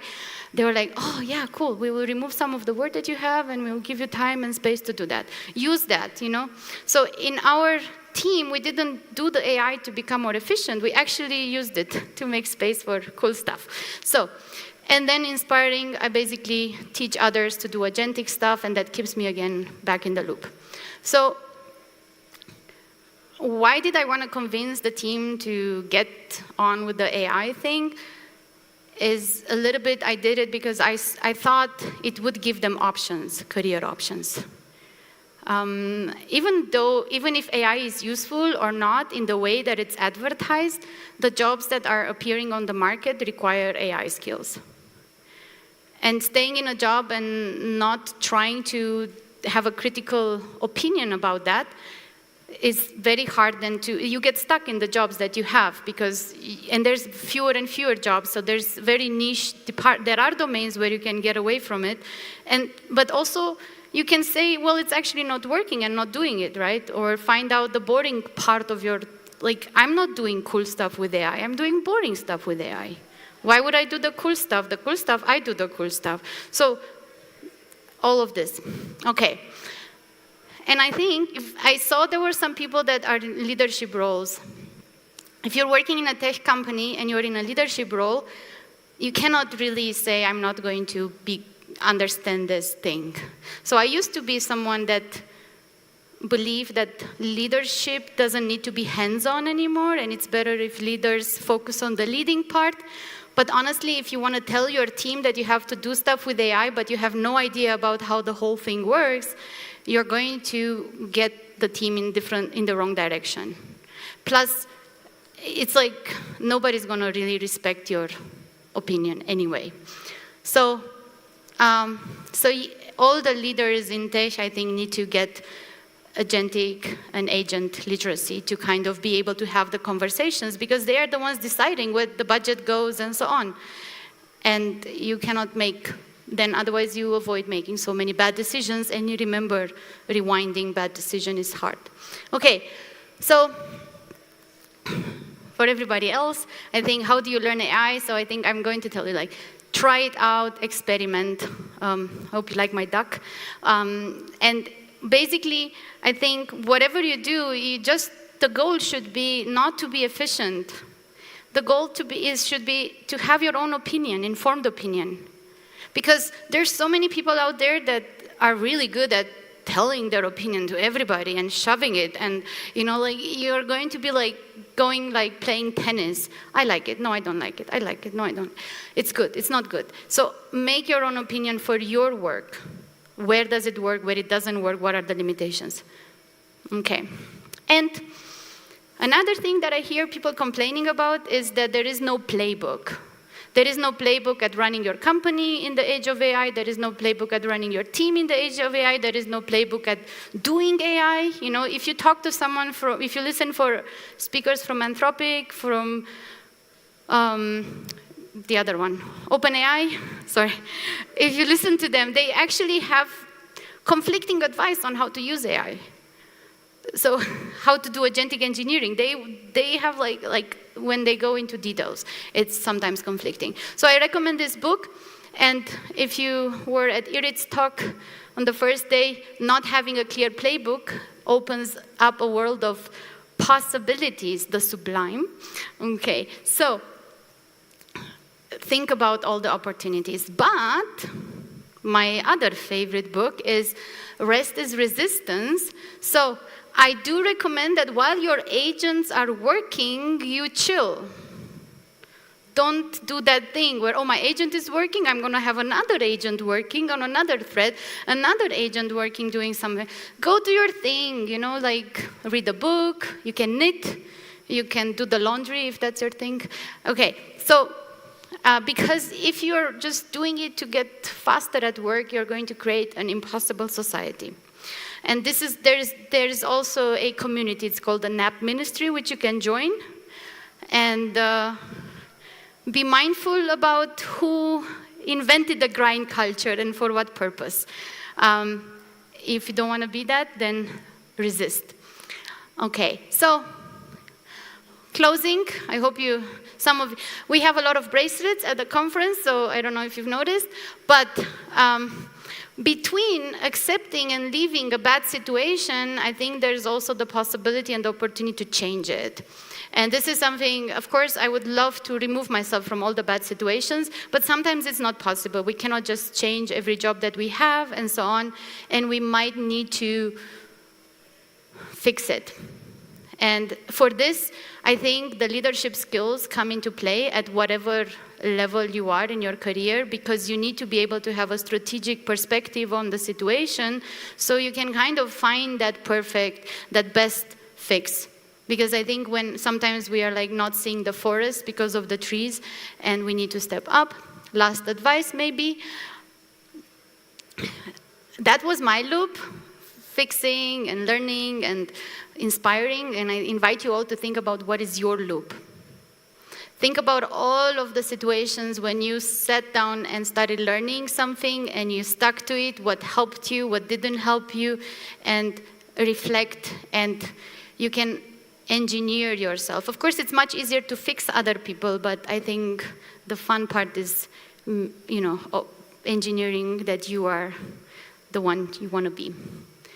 Okay, so thank you for paying attention, and I am converging to finishing the talk, and if you have any feedback, let me know.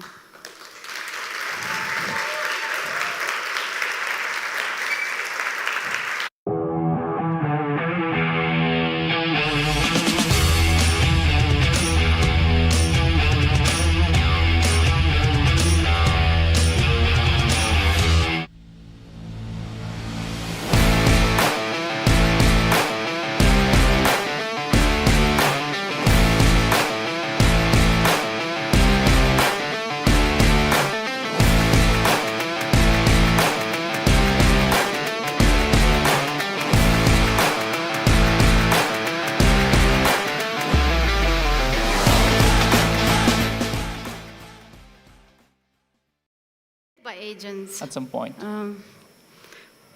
Not really. I don't think we're there yet. I mean, you can. Honestly, I think all of us are using the agents to kind of get advice on stuff, but I think it's important to use our brains, because anybody knows, if you don't use your brain, it atrophies. And you get old and you get Alzheimer. So I do recommend whatever you're using agents for, keep your critical thinking sharp and don't get this cognitive offloading problem. No.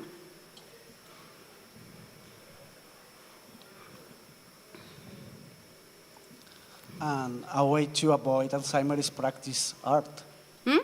A way to avoid Alzheimer is practice art. Yeah, art is good. Hi. Music. Thank you for the talk. I was wondering what you think about those people that maybe feel that AI is a menace for their careers, and also those people that are replacing like human talent with AI agents. So I'll do the second part, because the first part I didn't fully get. So the people that are I think I've seen this a lot of C-level making this bet that agentic coding is going to be deterministic in the next 2 months. And that's why they are laying off people and say like, yeah, I can, or like they are not hiring because one engineer can now do the job of 100. I don't believe that that's really the case. And I think it has a societal problem, because in the end, whoever is doing agentic coding at the moment properly needs very like system thinking, system design on software engineering. So it needs a really broad and deep experience in writing software, which you cannot actually get without having written software. So with the current way of the bet that people are making, we are removing the pipeline for talent. So maybe it's fine now, but once all of the people who can write today's software get bored about managing agents, who is going to do this? I would probably be bored. I mean, I like prototyping and getting something cool, but if this would be my job, verify that agentic coding code is correct, I would probably be a bit bored. Or maybe asking in the room, who here likes to do code review of human code? Okay, who here likes to do code review of AI code? Nobody. Oh, one. Who here likes to write code with or without AI? So if so many people like to write code, who is reviewing the code? Because very few people raise their hand on the reviewing part, even before AI. So that's going to be, I think, an interesting social problem to solve. Another one there. Hello, Victor. First of all, thank you for being so inspiring. I want to give you a question. We are students, and we are seeing the job market full of sharks, full of AI, and in the academy we are learning most of all how to code in the way that is not going to be used in the job market. Can you give us an advice for that? Yeah, I think this was also addressed in the previous keynotes. I think this is a real problem. So this gig that I had, the 6 months this year, was in bootcamp school, so teaching people how to do data science.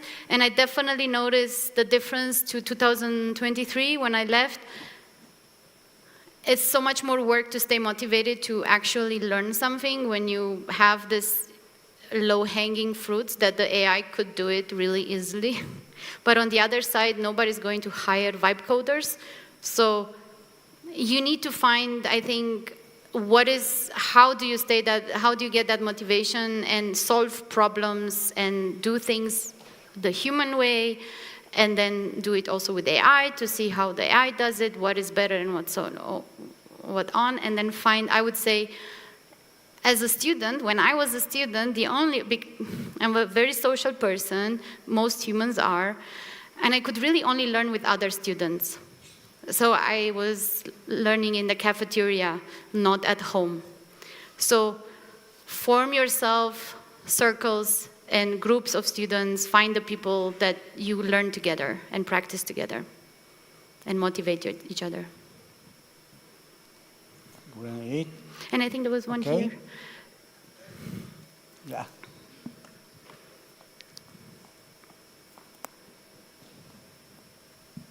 Thank you. Wonderful, wonderful talk. I'm very curious to hear, how do you see leaders' mindset or leaders' questions to you as a coach are changing compared to 2 years ago to now? Mostly because in our communities, we see people are spending less time thinking about humans and more about AI, and that's just concerning, but I wanted to hear your thoughts. Yeah, I think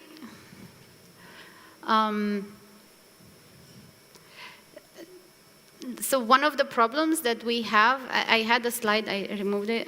One of the problems that we tend to have, especially in leadership and in any kind of role in these times, is that we want to solve problems fast. There is this urgency going on in the world that is very hard to resist. And the mistakes that we do as leaders then is to go to our team and come up with the solution of like, hey, we came up with this is how we should, as a team, adopt AI, and then if you put this on the plate of a team, or this is how we should do something, and I think leaders need to take a little bit of a step back from being the ones providing all the solutions and involve the team in, hey, look, we have a problem together. What should be our goal as a team? Where do we want to go with this? What should we do as a team to get there? We don't have time to do it because we have all this menial work or whatever that we want. Maybe that's something that can be done, fixed with AI to get the menial work out of the way so we can do the cool stuff. So I think, I think the biggest challenge today is to slow down. And as leaders, you need to kind of stop seeing yourself as needing to have all the answers, because that's not really a good characteristic. No. Okay, another question. Okay, cool. Hi. First, thanks, this was a great talk, and I just have a very quick follow-up question on the leadership topic. So, in your opinion, is leadership and management skills, is it something that can be taught, or big part of it is just kind of innate, like you're natural and you can go only so far going through workshops? Thank you. So that is a great question, and I would like to point to feminism and being part of marginalized groups, because a lot of people think that women and people from marginalized groups are innate good leaders because that's kind of how we are born, but these are actually skills built as survival skills. And we need to learn early on how to read the room, how to so on. And I think this is a little bit, we learned it a little bit like subconsciously.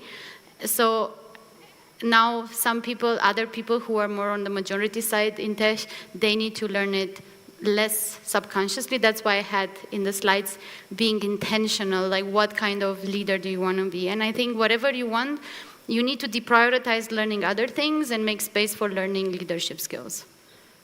And then everything is learnable. Otherwise, growth mindset, I think it has been proven scientifically that it tops IQ. Yeah. Thank you. Okay. You're welcome. Thank you so much. There is a big round of applause. Thank you.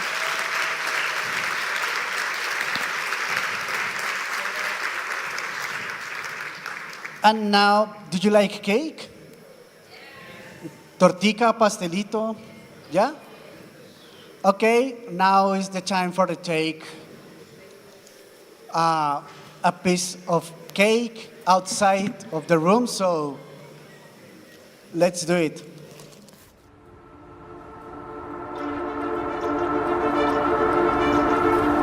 Somos EAFIT, una comunidad de conocimientos y saberes con el poder de transformarlo todo. Aquí nos conectamos con las empresas, los emprendimientos y los sistemas públicos desde el liderazgo, la tecnología, el bienestar y el desarrollo sostenible. La nuestra es una educación que diseña y construye soluciones para atender a los grandes retos de la humanidad. Aquí desafiamos el conocimiento. Imaginamos futuros y resolvemos grandes desafíos planetarios. Creemos en el poder de la educación, una educación flexible y relevante. En el aprendizaje activo y experiencial. En la audacia y la innovación. En la cultura.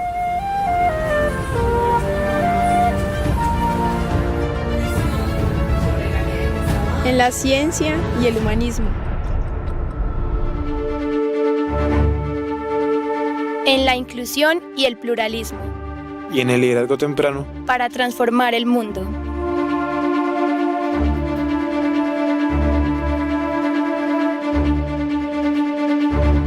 Our teachers inspire, and we, as students, are the protagonists of our learning process.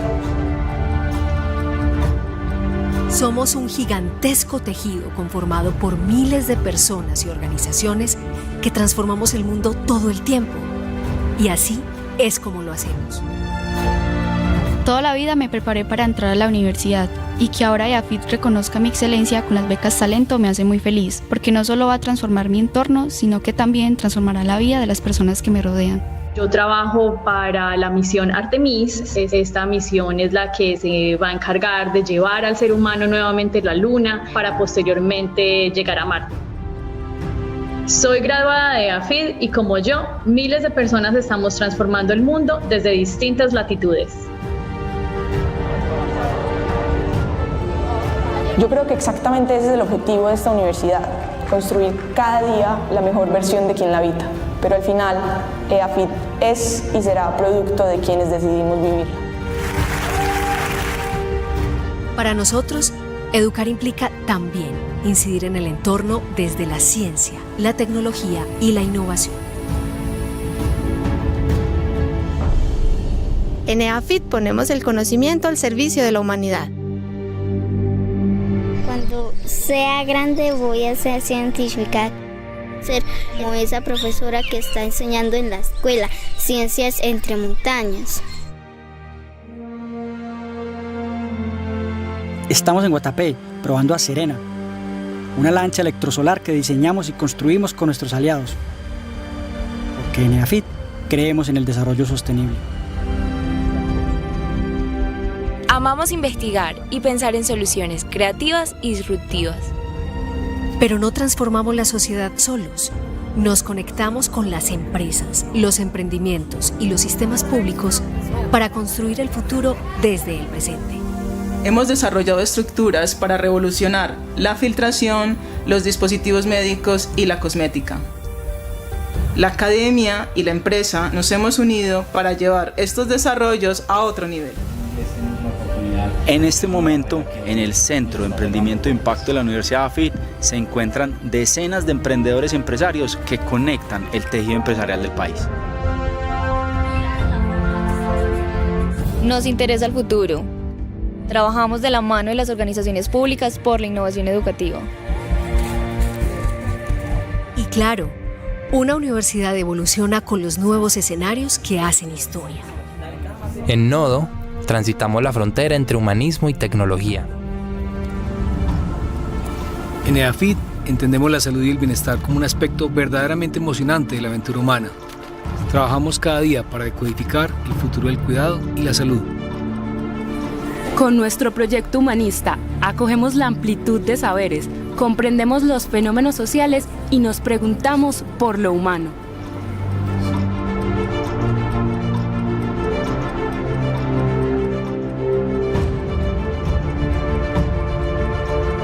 Esto y mucho más ocurre en un solo día en EAFIT, el lugar en el que inicia la revolución. Miles de personas y organizaciones conectadas, transformando el mundo.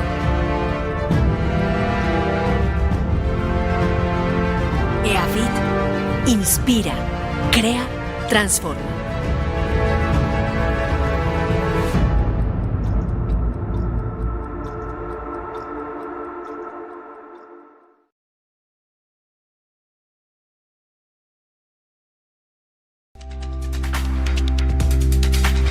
AI technologies started working really well just in the last decade or less than a decade.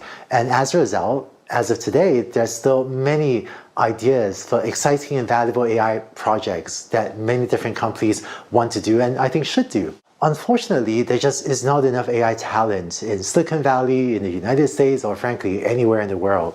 And FactEd has been playing a leading role in finding great technical talent and connecting them with the businesses that are building these valuable and exciting AI projects so that this work can be realized.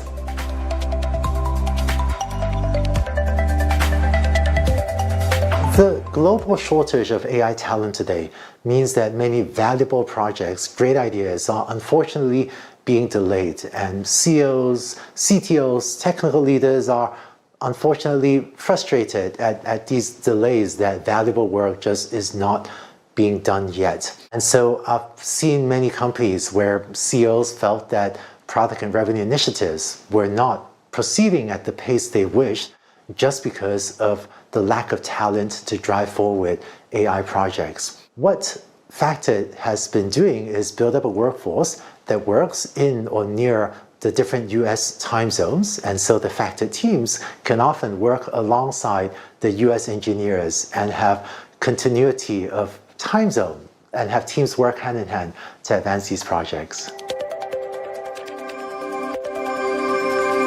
Ever since the inception of FactEd, the company has consistently held a very high bar for the caliber of data analysts and machine learning engineers and data engineers and other roles that the company has brought in to help these other businesses build out their AI capabilities. And over the last couple of years, even as FactEd has scaled considerably, I've been very impressed at the consistently high bar that Israel Nizan has held. And so today, FactEd has many great engineers that are able to help some of the most exciting businesses build AI projects, even in the middle of this global AI talent shortage. FactEd is a bicultural team that has deep connections and deep understandings of both the US as well as LATAM in terms of the business, work culture, education, and just how to build AI businesses. And I think that the FactEd team has deep experiences in both cultures and with the background from top educational institutions from the US and around the world, and degrees including MBAs, Masters and PhDs in AI and engineering related fields, comes with a very rich set of expertise that can help the different companies that they work with. I've spoken with many FactEd team members, I've spoken with other CEOs, and one thing that's repeatedly struck me is a passion and a belief in the mission of everyone, as far as I can tell, that works at FactEd. In addition to just doing great AI projects, the company helps many engineers in LATAM accelerate their careers, build a firm foundation to keep growing as individuals, as engineers. And I think in addition to helping companies do great AI projects, is also helping many individuals, hardworking, passionate individuals, accelerate their personal growth. And I find that really exciting about the business. As a sign of the FactEd team's technical skills, the company is also partnered with some of the biggest machine learning industry accelerator companies around the globe to work on some of the hardest, most cutting-edge projects in AI today. In fact, there are research papers at top conferences that the FactEd team has contributed to. And I think this is a sign that FactEd is doing exciting work, and many of its engineers are also qualified to do some of the most cutting-edge work worthy of publication at top conference in AI today.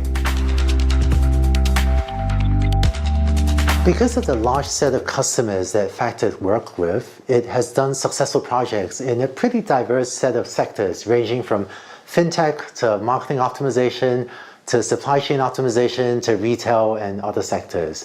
For example, in fintech, Facted has built multiple AI solutions in alternative credit, customer acquisition, and customer segmentation. Or in marketing, Facted has done deeply technical AI projects on the complicated problem of multi-channel attribution.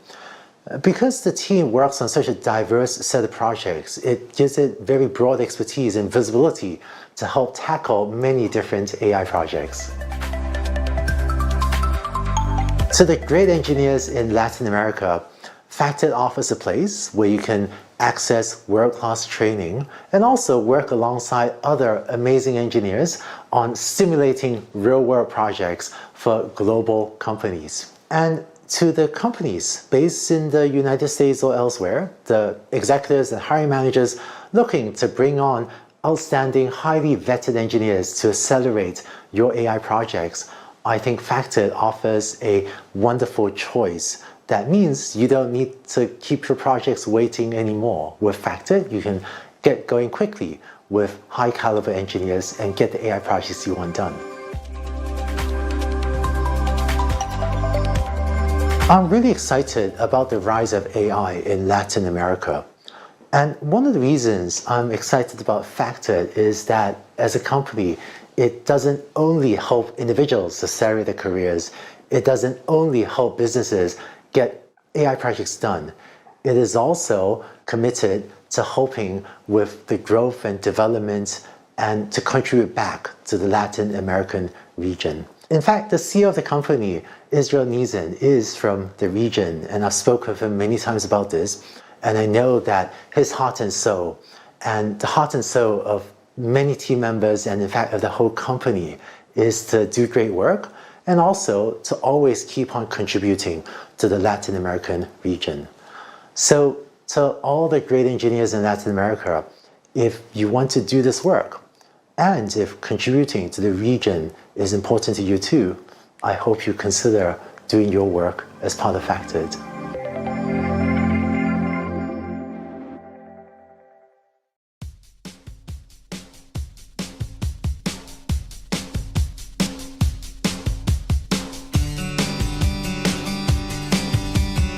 We have a pretty comprehensive data science team that I believe is one of the best in the market. We have academic backgrounds with PhDs. We combine that with the backgrounds from various industries, so healthcare, CPG, retail, manufacturing, and we really have a blend of talent here. There are a couple of ways Aimpoint differentiates ourselves in the data science space. One of those is in the training area. We focus on enablement just as much as we do delivery. Because what we want is to make sure that we build solutions for clients that they're able to leverage and run internally and take it from there to wherever they need to go.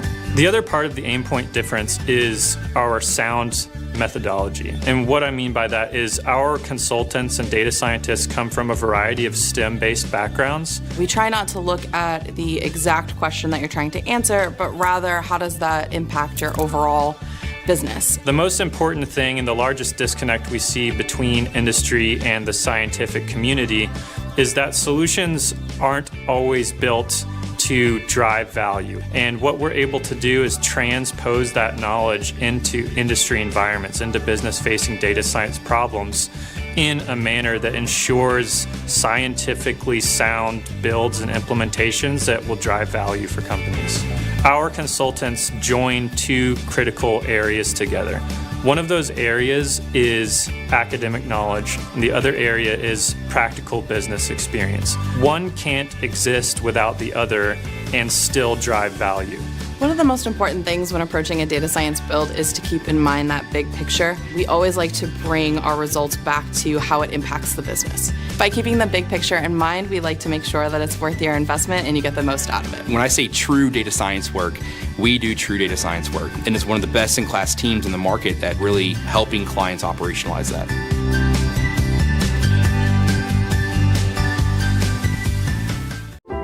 We live in the age of light-speed data.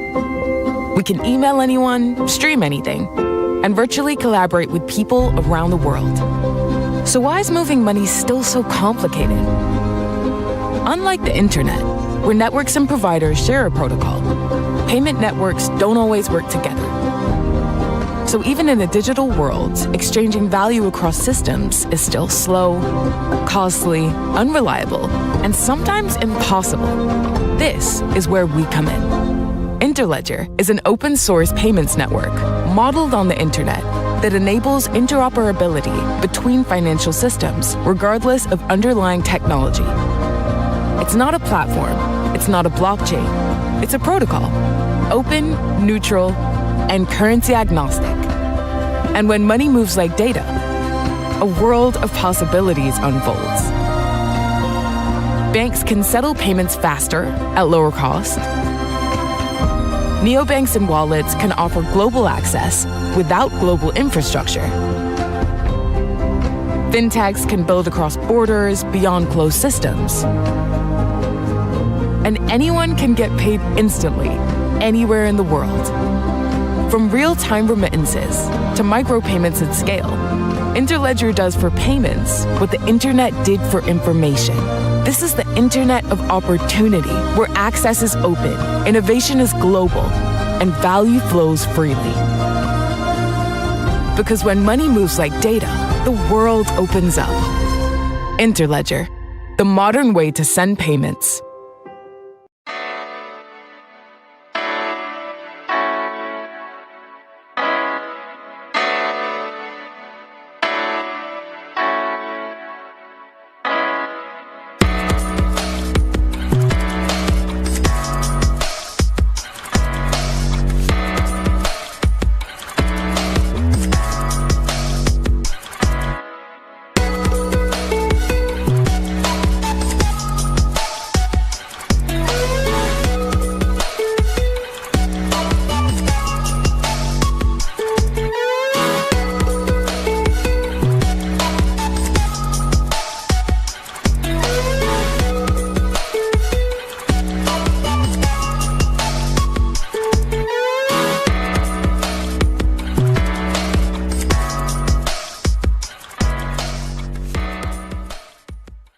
¿Qué más, señora Miriam? ¿Usted recibe Nequi? Es que acá lo acabé de descargar y necesito comprar unas cosas para el recreo. ¿Qué será eso, mijo?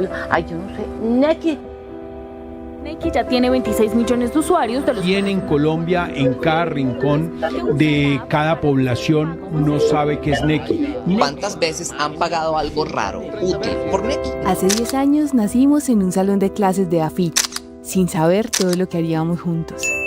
Corriendo junto a Juan David por todas las metas que se propuso, moviendo cielo y tierra con Sara para que su éxito también sea el nuestro, acompañando a Tomás desde sus 13 añitos a descubrir el mundo financiero, para que hasta Gloria se dé cuenta de que lo más efectivo es que le paguen sin efectivo, animando a Carlos a dejar de guardar sus sueños y empezar a invertir en ellos, así como cuando María cruzó el charco y nunca dejó de estar a un Nequi de distancia.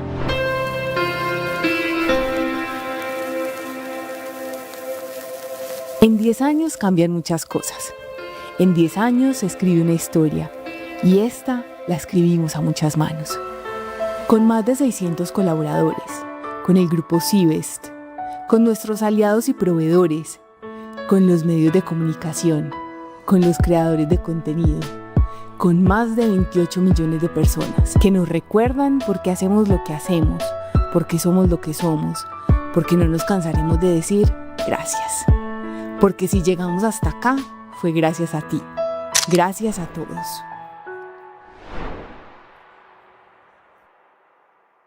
It's hard from outside to really understand how things work in a place like Loca, right? But then when you actually start working there, I would say that you see such a big spirit of, help. You have to hit excellence, right? But if you make a mistake, people will help you and not in a judgy way. They just, okay, this wasn't what we expected, let's do it this way and we'll help you. Loca really provided me that, I'm very grateful. That's like a big lesson for life.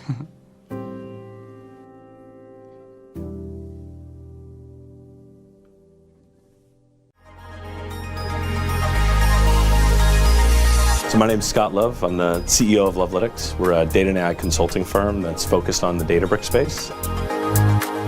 When I started the organization, we were seeing a lot of companies wanting to rebuild business intelligence platforms. We started seeing companies going through much larger data and digital transformations.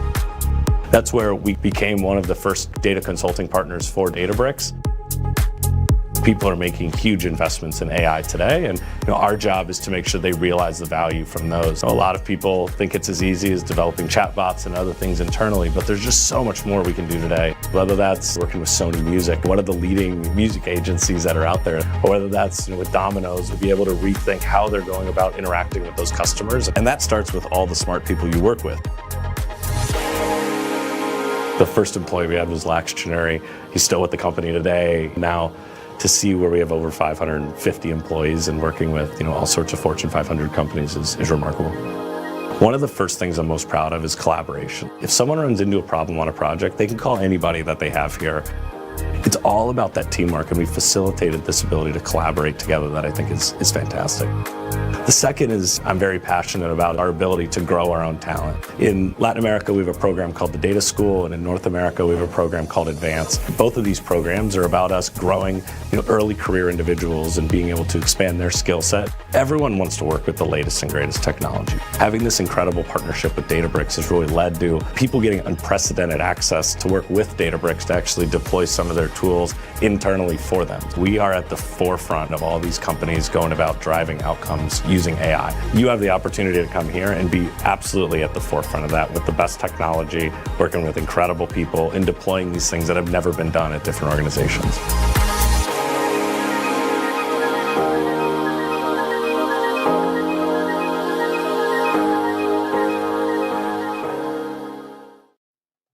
At Prevectus, we work hard and play harder. We launched a football challenge across all our locations. 8 countries, 1 team. Let's go.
Lo disfruten porque realmente nosotros estamos muy contentos de estar acá, pero esto es gracias a ustedes. Así que muchísimas gracias en nombre de toda la compañía, así que a disfrutar.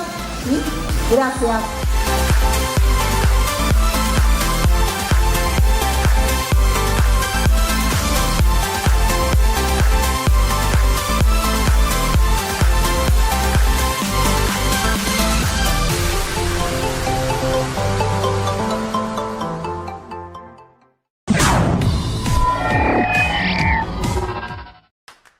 We're not pencil pushers, clock watchers, or robots.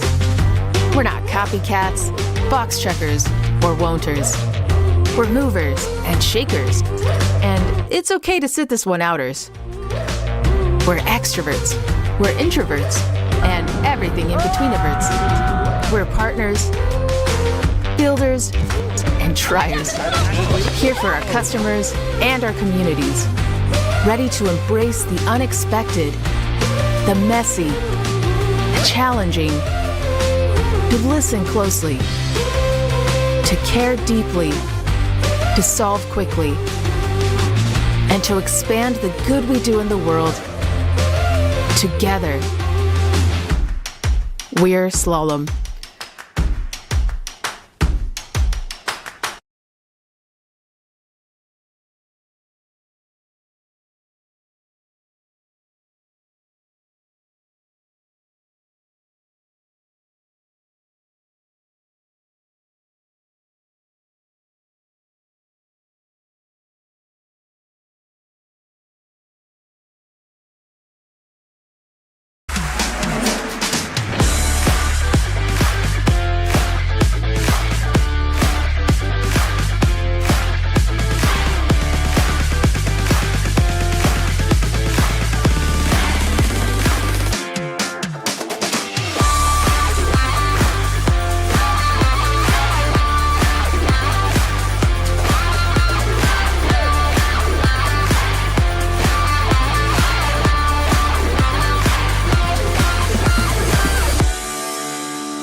Listo, vamos a continuar con las actividades de cierre del tercer día de la Pycon, en esta edición 2026 de la Pycon Colombia. Vamos a tener otro espacio para uno de nuestros sponsors, otro de nuestros sponsors que, como ustedes ya han visto, pues los hemos tenido a lo largo de charlas, también presentaron algunos talleres, pues han tenido también el espacio acá, los vieron por allá en los stands afuera. Hace un ratico estaba preguntando a alguien que cuándo iba a ser la rifa es al final del evento. De hecho, creo que varias rifas van hacia el final del evento. Entonces, sin más preámbulos, pues vamos, por favor, un fuerte aplauso para nuestro siguiente sponsor, que es Factored.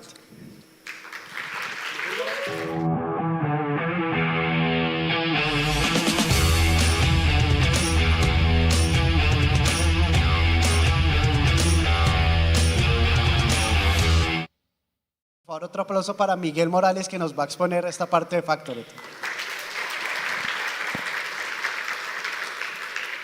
Bueno, hola.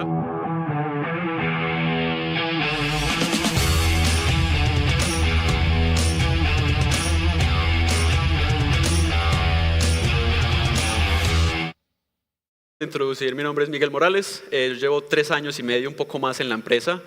Y acá les voy a exponer diversos aspectos de por qué para mí es un gran lugar para trabajar y venderles como la misión, la visión que tenemos y además unos ejemplos concretos del tipo de trabajo que hacemos. Entonces, como devolviéndonos al comienzo de Factor, es una empresa cofundada por Andrew Ang, que si alguno de ustedes ha visto cualquier cosa relacionada con Machine Learning, pues sabrá que él es un ente en este tema y pues es uno de los cofundadores de nuestra empresa y uno de los grandes propulsores a través del AI Fund. ¿Cuál es el propósito principal de Factor? Es unir el talento de más alto calibre en todo lo relacionado con data. Ingenieros de datos, analistas de datos, ingenieros analíticos, científicos de datos, ingenieros de Machine Learning, todo lo relacionado con GenAI que está en este momento. Esa es la misión que tenemos y lo estamos logrando de una forma muy, a mi parecer, de bastante buena manera. Acá también tienen este QR para escanearlo si quieren tener más información sobre la empresa o si quieren registrar con su nombre. Ahí les voy a dejar el QR. Acá les voy a exponer como unos pilares fundamentales que tiene la empresa. El primero de hablar es el de arriba a la izquierda, que es el desarrollo profesional, y en el cual yo voy a hacer un hincapié porque para mí es lo principal, es uno de los verdaderos aspectos que yo más aprecio de esta empresa, es el esfuerzo que le pone al desarrollo de cada uno de nosotros y continuar aprendiendo en este ámbito que se mueve tan rápido. En mi caso, yo hace 4 años y medio me gradué de acá de AFIT como economista y cuando apliqué a Factor yo tenía algunas bases estadísticas, tenía alguna experiencia en programación, pero pues vieron en mí un potencial que de pronto ni yo veía para poder progresar en esta empresa y me brindaron todas las herramientas para poder aprender. En ese momento, hace 3 años y medio, pues la temática de todo lo relacionado con data era Machine Learning, el Machine Learning más tradicional, NLP, Computer Vision. Obviamente ya en este momento estamos con GenAI y eso es otro de los factores muy importantes que tiene Factor, es que en el sistema de entrenamiento interno hay una actualización constante de temáticas. En este momento tenemos la residencia de GenAI, donde obviamente por todas las necesidades del mercado hay muchas herramientas para que cada uno de los ingenieros miembros de Factor pueda aprender estas tecnologías, herramientas, que es lo que está marcando el mercado en este momento. Otro de los factores principales de Factor es el trabajo remoto. Estamos en toda Latinoamérica, desde México hasta Argentina, tenemos hubs principales en Brasil, Perú, Bolivia, donde piensen en Latinoamérica, ahí estamos. Y bueno, en Medellín y en Bogotá también tenemos oficina presencial, si es algo que ustedes buscan, pero es completamente opcional, es trabajo remoto primero. Que estaba fallando acá un poquito la conexión, creo que ya está bien. Bueno, otro de los aspectos principales y es verdaderamente el calibre de talento que hay en la empresa. Se los digo con conocimiento de causa, es hasta un poco intimidante la calidad de gente que trabaja en Factor. Las discusiones que se generan en los diversos canales internos son de un calibre altísimo, gente trabajando, gente en el tope de su nivel. Pero trabajar al lado de ellos es algo profundamente gratificante y para mí lo ha sido y es un ambiente que me ha empujado a cada vez convertirme o tratar de convertirme en el mejor ingeniero que pueda ser. Trabajo significativo porque trabajamos con empresas líderes en Estados Unidos, empresas Fortune 500, empresas con una necesidad técnica altísima y desde Factor llegamos a esos niveles que ellos piden. Colaboración y crecimiento, obviamente pues ya les comenté que es trabajo remoto, pero siempre desde la cultura de Factor es muy importante que haya colaboración entre nosotros, que haya conexión, que podamos generar amigos en estos ambientes. Yo les puedo decir en ámbito personal, tengo amigos en Brasil y Argentina que no conozco o he visto muy pocas veces personalmente, pero también tenemos nuestro evento que es el Nerdapalooza, que una vez al año nos vemos en persona. Entonces es algo que la empresa activamente está impulsando, colaboración y comunidad entre nosotros, porque claro, si uno confía en la persona con la que trabaja, pues lo va a hacer de una mejor manera. Y experiencia global, porque como les comenté, tenemos acompañamiento de empresas líderes en Estados Unidos. Yo les puedo hablar como de muchas cosas y decir palabras de que hay gente de altísimo calibre y como en concepto suena muy bien, pero este tipo de cosas son pruebas fehacientes de que así es. Nuestros ingenieros han publicado investigaciones en NeurIPS e ICML, incluso en años pasados se han ganado papers en NeurIPS y este año se ganó un paper corto en CVPR. Entonces, pues, estos son como pruebas fehacientes de que los niveles de los ingenieros que tenemos es del altísimo nivel. Y construimos con líderes de tecnología, tenemos partnerships que expanden todas las herramientas y experticias para apoyar todo lo que nosotros hacemos con AI y los sistemas de datos que construimos. Entonces ya vamos a ir específicamente a ejemplos de soluciones que se han logrado dentro de la empresa. Tenemos este primer reto que es de Deep Learning y percepción, donde lo que buscamos es impulsar una gestión de medios más inteligente. El foco principal es usar Computer Vision, pero también teníamos una interacción de señales multimodales. ¿Cuál era el reto? Teníamos un reconocimiento de imágenes deportivas en contextos dinámicos y de súbito movimiento. Piensen en un partido de fútbol donde obviamente ustedes agarran un pantallazo, por el constante movimiento pueden haber caras ofuscadas, pueden haber movimientos, la luz puede ser inconsistente y el sistema, digamos que quería ser mejorado. Uno de los approaches que quería tener el cliente era, por ejemplo, un reentrenamiento, pero que resultaba que esto era costoso y además el modelo era limitado porque no usaba contextos visuales secundarios. ¿Cuál fue la solución que se empezó a plantear? En vez de incrementar el costo que se podía tener, porque pues eso puede ser muy fácil pedir más presupuesto, pero en un contexto real de empresas de pronto no es factible. Se desplegó una arquitectura de datos modular. Por ahí.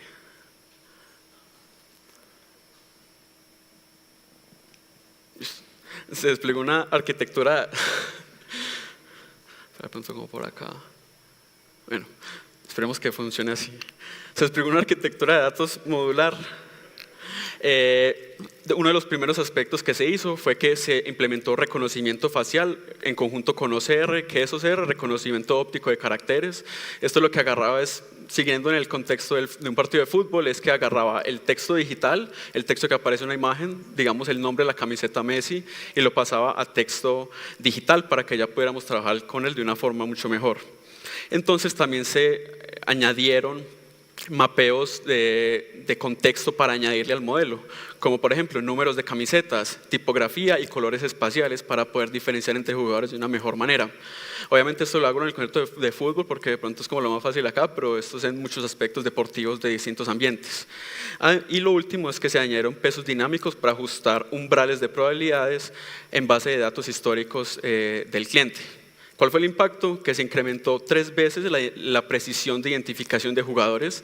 El modelo pasado del cliente tenía una predicción de 3 de cada 10 jugadores de forma correcta y se llegó a uno de 9 de cada 10 en acciones de alto movimiento. Entonces, como pueden ver, uno de los ejemplos que tenemos. El siguiente, y acá ya volviendo como a la parte de investigación, esto fue para el reto de NeurIPS de Silly-Learn, donde se hizo un algoritmo de optimización utilizando Reinforcement Learning. Entonces, uy, espera que se me perdió la hojita acá para las notas. Entonces era Reinforcement Learning para asignación de recursos y lo que tuvimos era una red multiagente de Reinforcement Learning y le agregamos una red Q profunda. ¿Qué es una red Q profunda? Es un algoritmo de aprendizaje por refuerzo profundo. El reto acá, ¿cuál era? Una optimización dinámica descentralizada para carga y descarga de energética para redes de hogares y una gestión de espacios de acción continua como el voltaje o factor de escala. Y se tenía que adaptar además la solución a un número variable de nodos. Entonces, ¿cuál fue la solución que se implementó? En un marco de Reinformer Learning, para los que no están... lo que no saben qué es aprendizaje de refuerzo. Como les comenté, era multiagentes y se hizo con pesos compartidos. Las complejidades de acción continua, porque había una restricción de tiempo, entonces ahí es donde aplicamos el uso de redes Q. Y esto lo usamos para discretizar el espacio continuo y entonces ya todo este espacio continuo lo mapeamos a un rango de -1 a 1 en 10 intervalos con incrementos de 0.2, lo que permitir ajustes de batería del 10%. El impacto, exitosamente para las estructuras objetivo, hubo una reducción del 32% en costos netos de energía, una reducción del 5% en la tensión de la red y del 3% en emisiones de CO2.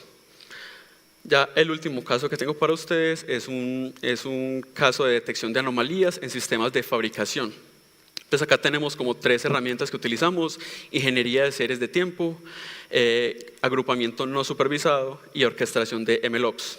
El reto acá, ¿cuál era? Había flujo masivo de datos de sensores, teníamos métricas de cientos de sensores de máquinas para un fabricante de gran escala, y lo que estaba ocurriendo es que el fabricante estaba enviando mucha chatarra, muchos envíos defectuosos, y necesitamos usar datos para un mapeo automatizado de control de calidad. ¿Cuál fue la solución a la que se llegó dentro de Factor? Utilizando una pipeline automatizada de Databricks con Python, pudimos pasar al cliente de un ente reactivo que usaba toda esta chatarra o estos defectos que estaba enviando a tener un sistema de alerta proactivo para que no llegara al punto de que estuviera enviando cosas en mal estado. Entonces, ¿cuál fue la solución? Lo primero que se empezó fue una extracción de características de propiedades estadísticas de alta dimensionalidad, como por ejemplo medias móviles, medianas, varianzas, intervalos intercuartiles, rangos intercuartiles, perdón. Una reducción de dimensionalidad. Para esto utilizamos un modelo clasificatorio de Random Forest para identificar variables que explicaban el 80% de la varianza de datos. Y finalmente, un perfilamiento de anomalías.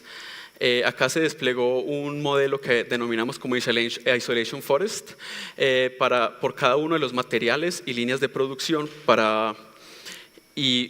unido a MLflow para optimización de hiperparámetros y poder hacer seguimiento de la deriva. ¿Cuál fue el impacto acá? El modelo de producción exitosamente capturó el 75% de todos los defectos reales con una tasa de precisión del 95% y se pudo reducir todos los costos de esta chatarra que se estaban viendo de un 3% a un 0.75%.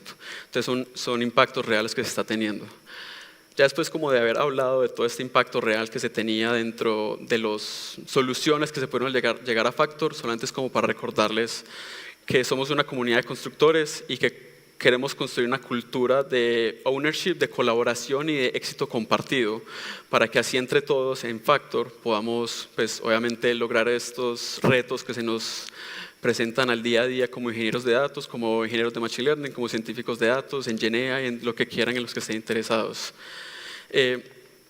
Y solamente es como para invitarlos que si alguno de ustedes está con la intención de pasar a un siguiente paso en su carrera con lo que esté relacionado con data, si quieren empezar a relacionarse con GenAI, que obviamente es lo que está marcando la tendencia, o ingeniería de datos, científicos de datos, analistas de datos, estoy seguro que Factor es el mejor lugar para que ustedes puedan progresar. Nuevamente acá les dejo el QR para que puedan escanearlo y obtener más información y poder registrarse. Eso fue todo de mi parte. Muchas gracias.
Misión cumplida. La comunidad de Pycon Colombia escuchó el llamado a la aventura y una vez más nos reunimos durante un fin de semana para compartir, aprender, divertirnos y participar en una de las conferencias de Python más importantes de la región.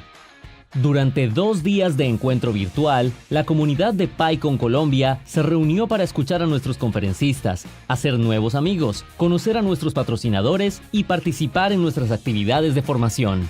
En nuestro primer día, el inicio de la conferencia lo dio Mariara Wijaya, quien nos compartió un brillante keynote en el que nos habló de bots y APIs. Luego, disfrutamos de varias charlas sobre iteradores Python, Deep Learning con JAX, entrenamiento de modelos PyTorch con TPUs y CPython. Durante un breve receso, nuestros participantes aprovecharon para empezar a reencontrarse, conocerse y conversar a través de GatherTown, haciendo uso de esta plataforma para relacionarse y crear nuevas conexiones. Después, nuestros conferencistas nos hablaron sobre generadores, uso de Machine Learning en la gestión del lenguaje inclusivo con Python, Python científico en GitHub y TikTok, y el uso de PyCoreNet en la detección de comportamiento en redes sociales. El almuerzo fue el momento perfecto para explorar mejor GatherTown y conocer los Open Spaces, Dinner, Sponsor Stands y para seguir compartiendo sobre todas las conferencias pasadas y por venir. Con las baterías recargadas, nuestros asistentes pudieron asistir a la charla dada por la comunidad Django Girl Colombia sobre el impacto de las comunidades con enfoque de diversidad, seguido de experiencias desarrollando en Spider, manejo de datos de geoinformática y comportamiento humano con Python, creación de audio con Python y liderazgo en equipos de tecnología. Cerrando nuestra primera jornada, Elastic participó con su charla sobre observabilidad aplicada a Flask con Elastic APM. Finalmente, Tom Christie entregó el keynote de cierre de este primer día, enseñándonos varias lecciones aprendidas durante su última década de carrera profesional. La verdad es que la experiencia con Pycon Colombia siempre es increíble. Ahorita me puse como a revisar todo lo del GatherTown y me parece increíble toda como la plataforma con los sponsors, como incluso me metí a un game room y fue como, oh, puedo jugar acá. Cuando te acercas con alguien puedes prender y platicar con él. Prendes tu cámara, tu micrófono, interactividad, platicas con otros desarrolladores, escuchas también las pláticas de otros desarrolladores. It's great. So yeah, I'm a speaker here. Had a wonderful time speaking. Very well organized, the conference, and everybody's very nice. And we have like multiple opportunities to get swag and to like do Gather Town and all this stuff. So it's been great.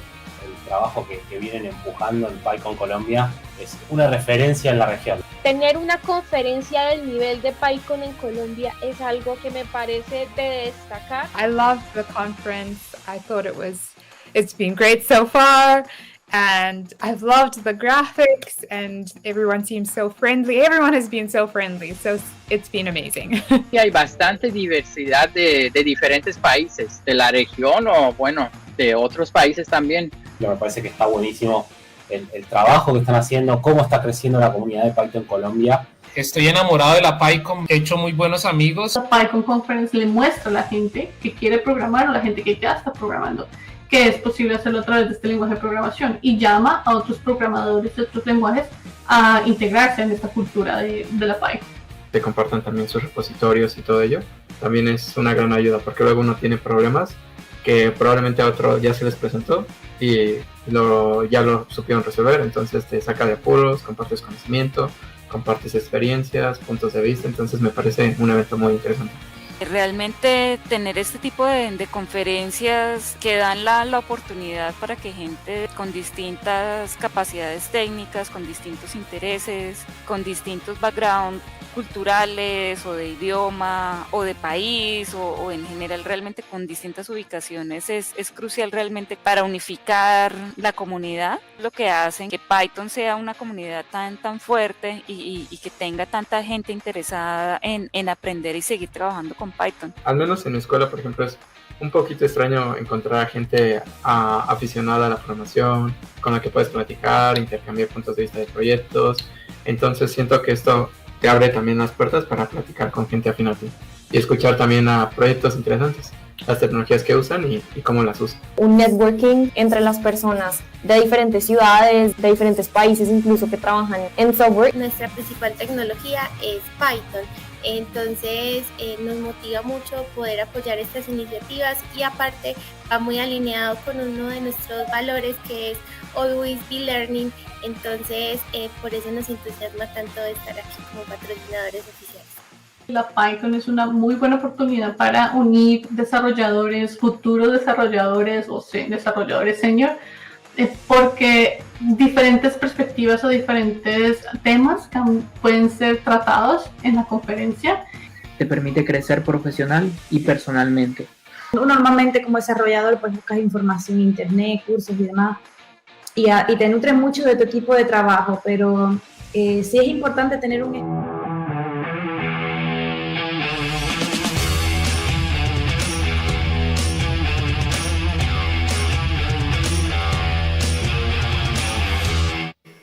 Okay, it's time for our last keynote, the last activity related to talks at this Pycon Colombia edition. So our next speaker is Dr. Cariel Jordan, Executive Director of the Carpentries, internationally recognized for her leadership in data science education and inclusive learning. She is helping shape the future of data literacy worldwide, making data and computational skills more accessible across academia, industry, and government. Please give her a warm welcome.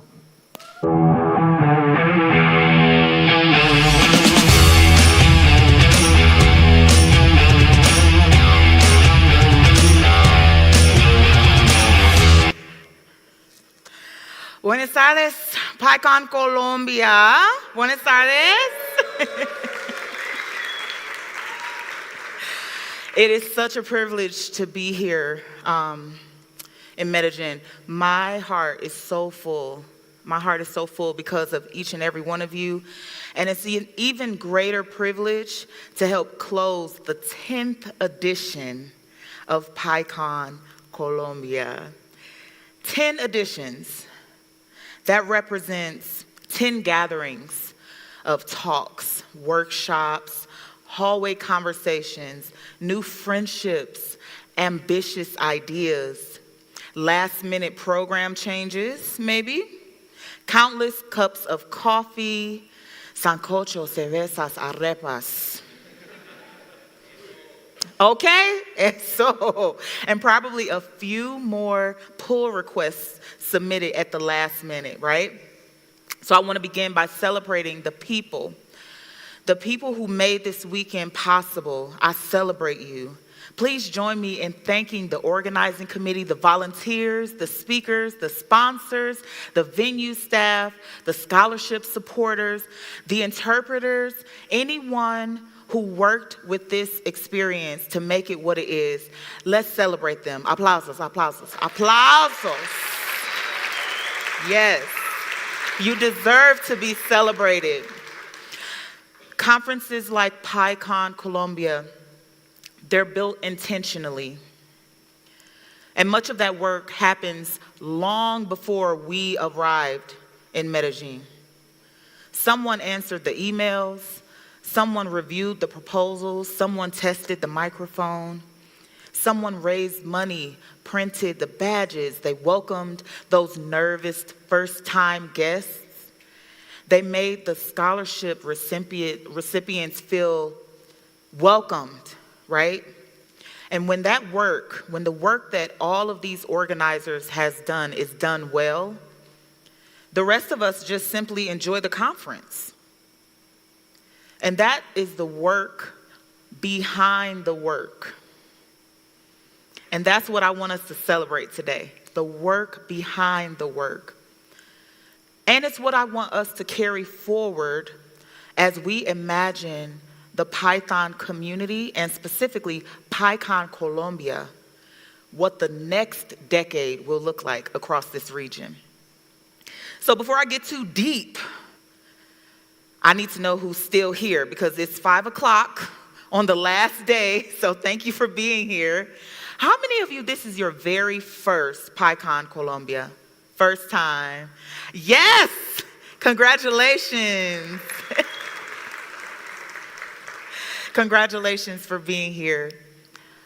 How many of you, this is your very first technology conference of any kind? You've never been to a technology conference. Wow, you picked a really good conference. Congratulations. This set the bar. This has set the bar for sure. Now, who has been here since the beginning? You've been to all 10. Woo! In the back. Congratulations, of course. 10 years of institutional memory. Some of you remember the early conversations and the early experiments of this conference. And some of you arrived this weekend and you brought questions about this community. A healthy community needs both newcomers and those OGs, right? The original people who are involved in the community. If someone you met during this conference introduced you to an idea, a project, or another person that you hope to follow up with today, I want you to do that. This is an intentional experience, and you have to take it back with you. That means that this conference did what it was supposed to do. So when people ask me what I do for a living, I usually say something like, oh, I'm the executive director of the Carpentries. We are the leading inclusive community teaching data and coding skills. And that's the factual answer, but it's not the complete answer. It fits neatly into my bio, but it doesn't represent my career in full.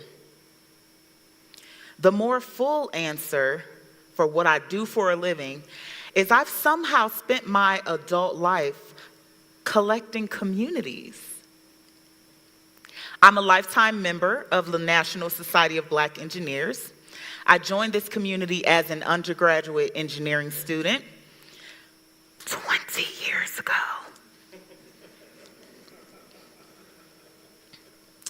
And so this community has helped me understand that pursuing excellence and creating access belong in the same conversation. It gave me mentors, it gave me friends, it gave me leadership opportunities, and it gave me a vision of engineering in which people like me were fully present. The next community I joined is Zumba. So I'm a licensed Zumba instructor. And Zumba is a dance cardio workout that blends high energy Latin rhythms with international rhythms and easy to follow aerobic moves. And it's designed to create a joyful, judgment-free zone where you can have fun and get a little exercise in disguise. And fun fact, the creator of Zumba, Beto Perez, he is originally from Cali, Colombia. He moved to Bogota in the 90s, and then later he relocated to Miami, where he founded this global fitness brand. Zumba connects instructors from 180 countries. We share choreography, we share teaching techniques, but we're really learning how to create spaces where people feel confident enough to move, to make mistakes, to laugh, and to try again. And I have to say, bringing a Zumba instructor to close this conference in Colombia, it feels like very good planning on the organizer's part. So congratulations. And then there's the Carpentries. Our story began in 1998. Greg Wilson and Brent Gorda led the very first software carpentry workshop to help researchers work more effectively with data. There was a human-centered motivation behind why they did that. I want to quote Greg himself. He said, "We need to put this power in the hands of everybody, not just the people who think of themselves as programmers, but everybody if we want to get more science done." And since then, the Carpentries has supported thousands of workshops and trained thousands of volunteer instructors in 70 countries.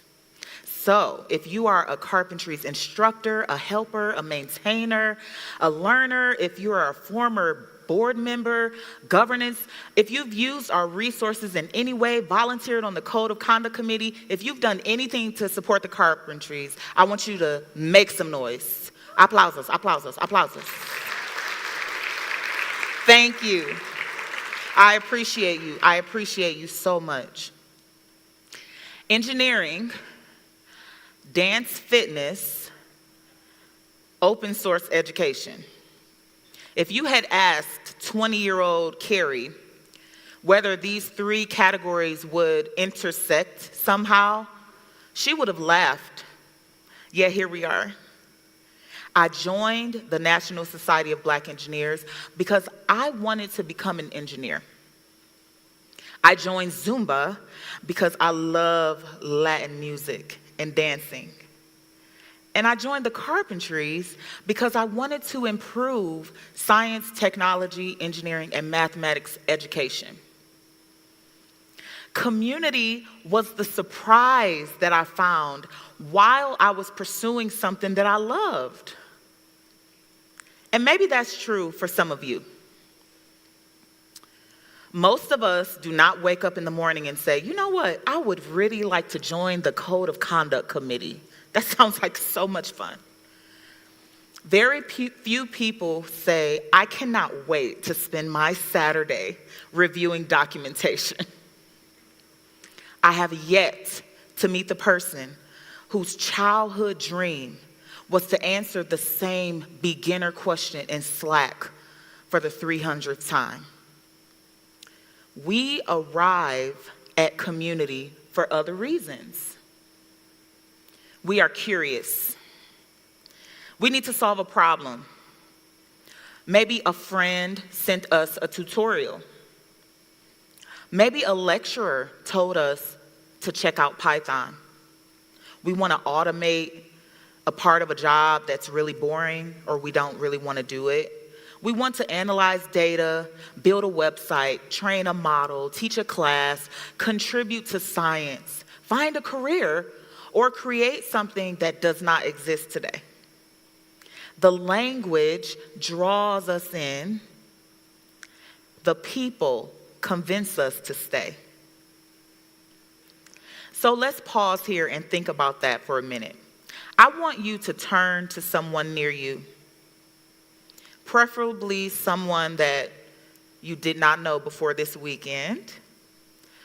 I'm going to give you about 45 seconds. And I want you to tell them the story of how you first found Python.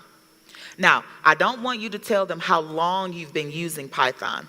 I want you to tell them the story of what brought you to this language and this community. You have 45 seconds. Go.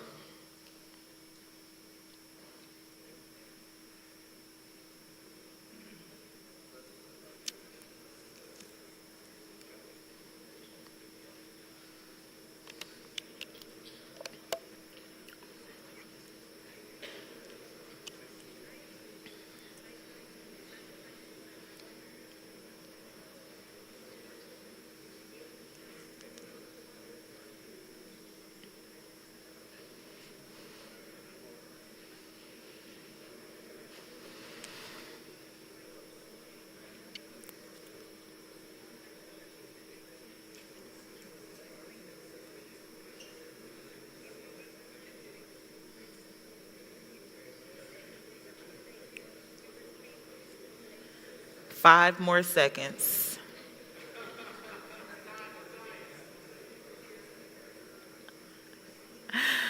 Thank you, thank you. I wish we had time to hear every story because I imagine they would all be so different. Some of you began in software engineering, and others in science, education, biology, finance, public policy, journalism, design, health, entrepreneurship. Some of you wanted to build your first Django application.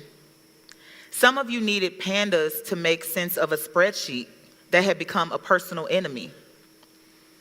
Some of you discovered Python through a boot camp or a university course, a local meetup, PyLadies, Django Girls, a colleague, or maybe just a video that you watched late at night. And then some of you inherited somebody else's code base and you discovered Python through a traceback. You all have different paths, different motivations, but here we are, one community. In my work at the Carpentries, I speak with maintainers, researchers, educators, students, conference organizers, all kinds of data professionals. These are people who are building tools for reproducible science and people who simply want to learn Python just enough to answer one research question that will help them solve a problem in their community. Their work looks very different on the surface, but underneath, the stories keep returning to people. Someone mentored them. Someone answered a question. Someone reviewed a pull request. Someone encouraged them to give their first talk. Someone translated an explanation, shared a job opening. Someone said, "Come and sit with us" during the coffee break. Someone made them feel that they belonged, even before they fully believed in themselves. Now, when we visit python.org, the Python package index or GitHub, we're going to see a lot of documentation of our favorite project. We see code, we see packages, repositories, we see issue trackers. But what we don't see is the network of relationships that makes all of those things possible. That's much harder to see. And that is the network that I want all of us to notice. So before joining the Carpentries, I spent years studying engineering education, and one question really fascinated me. Why do some people persist in difficult environments while other people who are equally capable decide that they don't belong? Again and again, the research pointed towards community. People are more likely to remain where they feel supported, where they see others succeeding, where someone answers their questions without making them feel foolish, and where mistakes become opportunities to learn. And that lesson has stayed with me. Whether we're talking about engineering, dance, or open source software, thriving communities depend on the people who are doing the work that few others notice. When people think about Python, they may picture elegant scripts, popular frameworks, data pipelines, machine learning models, notebooks, APIs, or a package that they absolutely cannot live without. But underneath all of those things is an ecosystem. People reviewing the code, maintaining packages, writing documentation, organizing conferences, translating resources, mentoring newcomers, teaching workshops, moderating discussion spaces, reviewing proposals. People who are protecting community agreements, answering questions that have already been answered. And we often miss this work because the people doing it make the ecosystem seem so seamless. The package just installs. The documentation helps. The conference begins on time. The newcomer receives the answer. The code of conduct is there when someone needs it. The ecosystem just works. And that's the irony of community care. When it's done exceptionally well, it can become almost invisible. This weekend here in Medellin has rested on that invisible layer. Every talk that you attended required that someone reviewed it and scheduled it. Every scholarship recipient, there was fundraising that went into that, administration, and trust. Every sponsor table reflected a relationship that someone built. Every first-time attendee who felt welcome is a result of someone's choices, because what kind of space do we want this to be? The 10th edition did not arrive simply because 10 years passed. It arrived because people kept choosing to return, to contribute, to organize, to invite, and to care. Open source is an act of stewardship. Software is what we produce, and community is how we sustain it. Every script we write, every package we install, every model that we train, every analysis we publish, every workshop that we teach rests on an extraordinary amount of human labor. And that labor deserves to be seen, it deserves to be celebrated, and most importantly, it deserves to be shared. Communities flourish through intentional care. Shared code becomes shared purpose when people create pathways for others to participate and to grow. So I want to recognize some of the communities who are creating those pathways. If you are a part of Pycon Colombia, the Python community in general, PyLadies, Django Girls, PyOpenSci, or any university Python group, I want you to make some noise. That should be everybody in this room.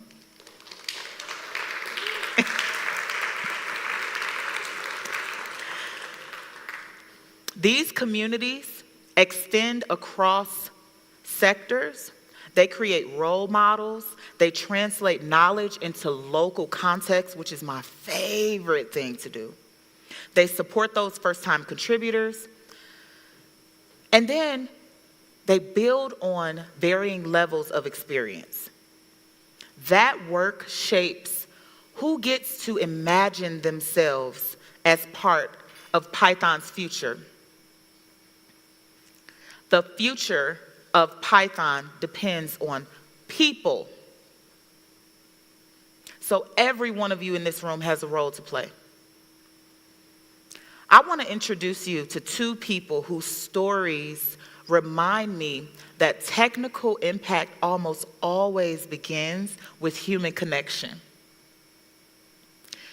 The first person I want to introduce you to is Federica Gazzaloni. She is a carpentry instructor who noticed that many people in the Our Ladies Plus community were curious about Python, but they were unsure where to begin, particularly people from non-computer science backgrounds. Federica organized a beginner-friendly Python workshop where learners could explore the basics in a clear, approachable environment. Now, her goal, it reached far beyond just syntax.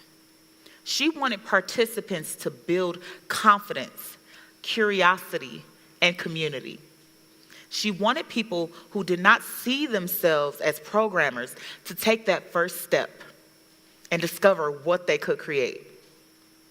Her work also built a bridge between two open source communities.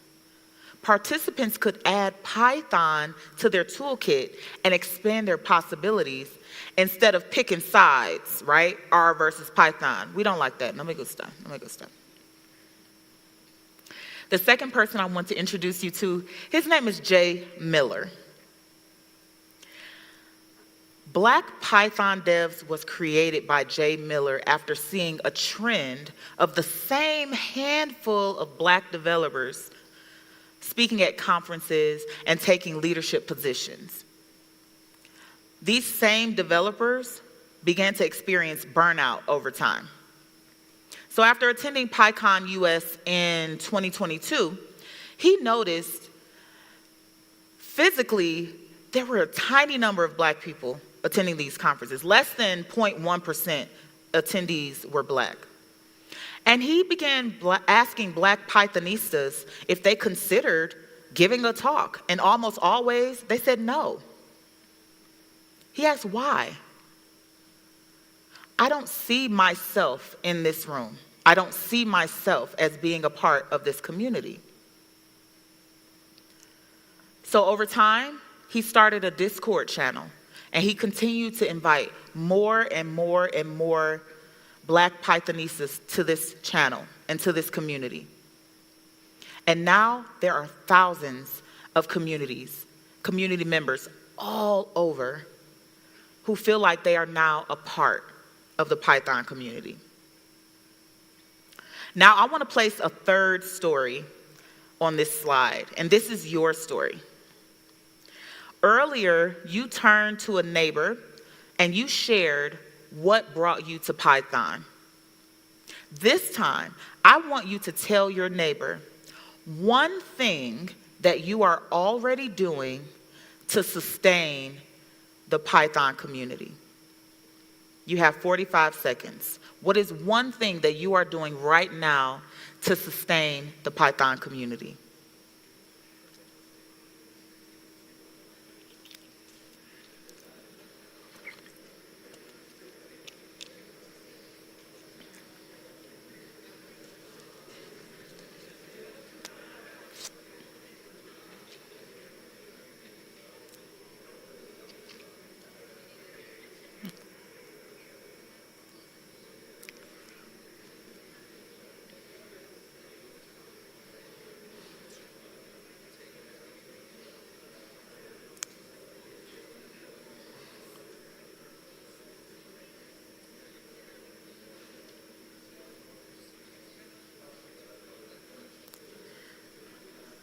Five seconds.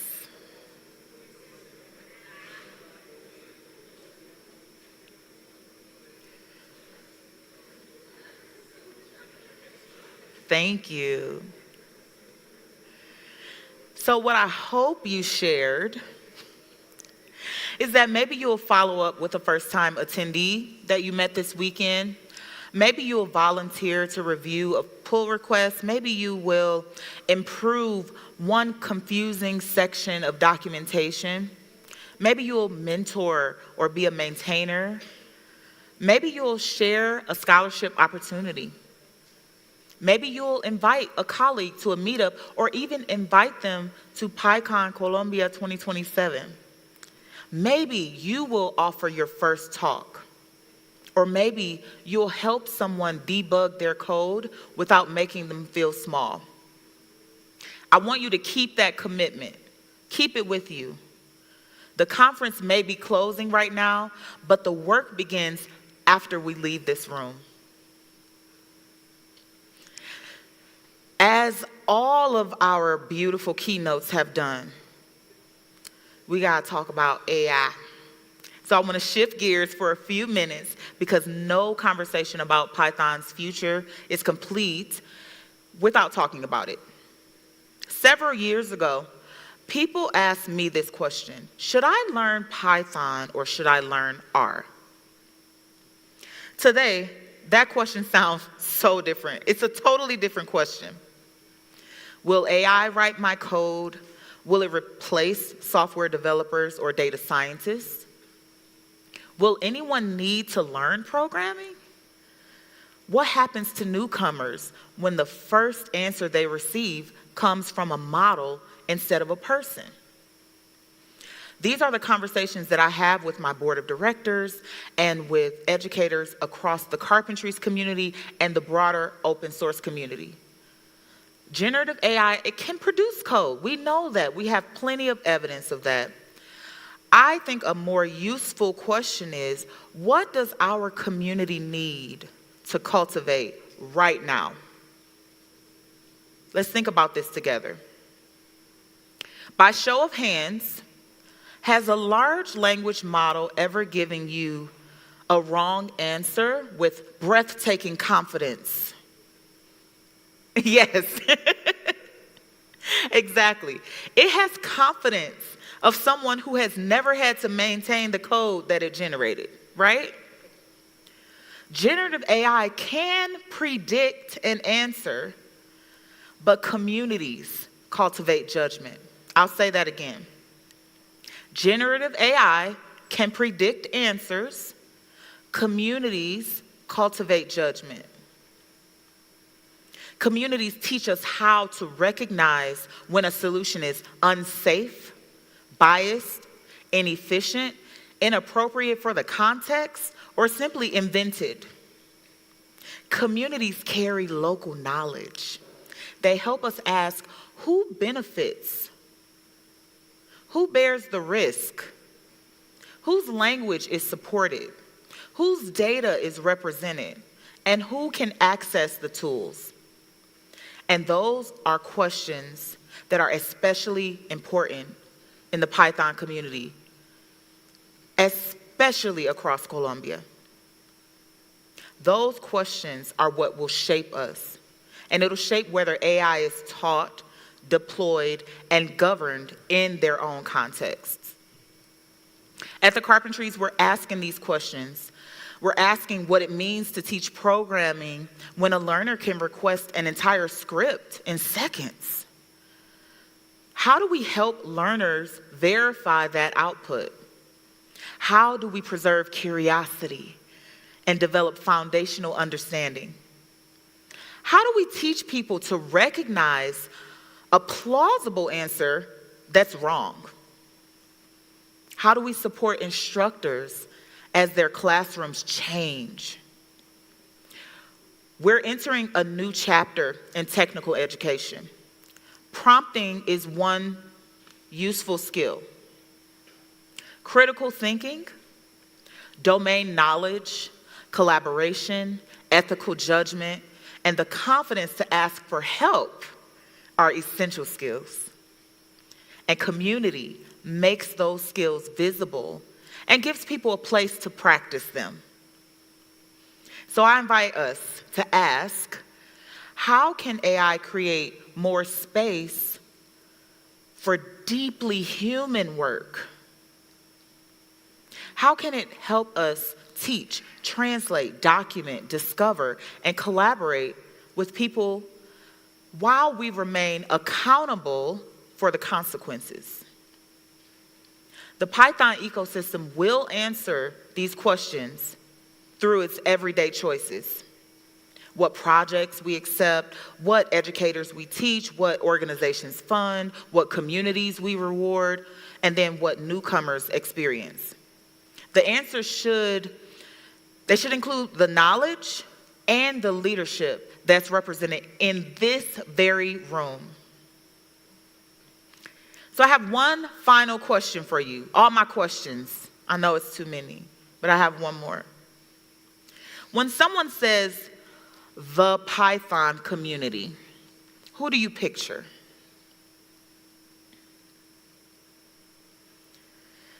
Do you picture core developers? Do you picture conference organizers or package maintainers?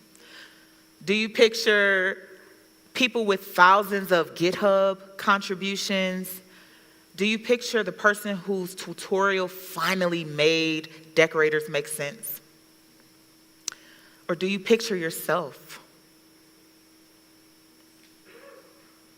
Many of us describe the community as though it exists somewhere outside of us. The community should create more opportunities. The community needs better documentation. The community should welcome people. But look around this room.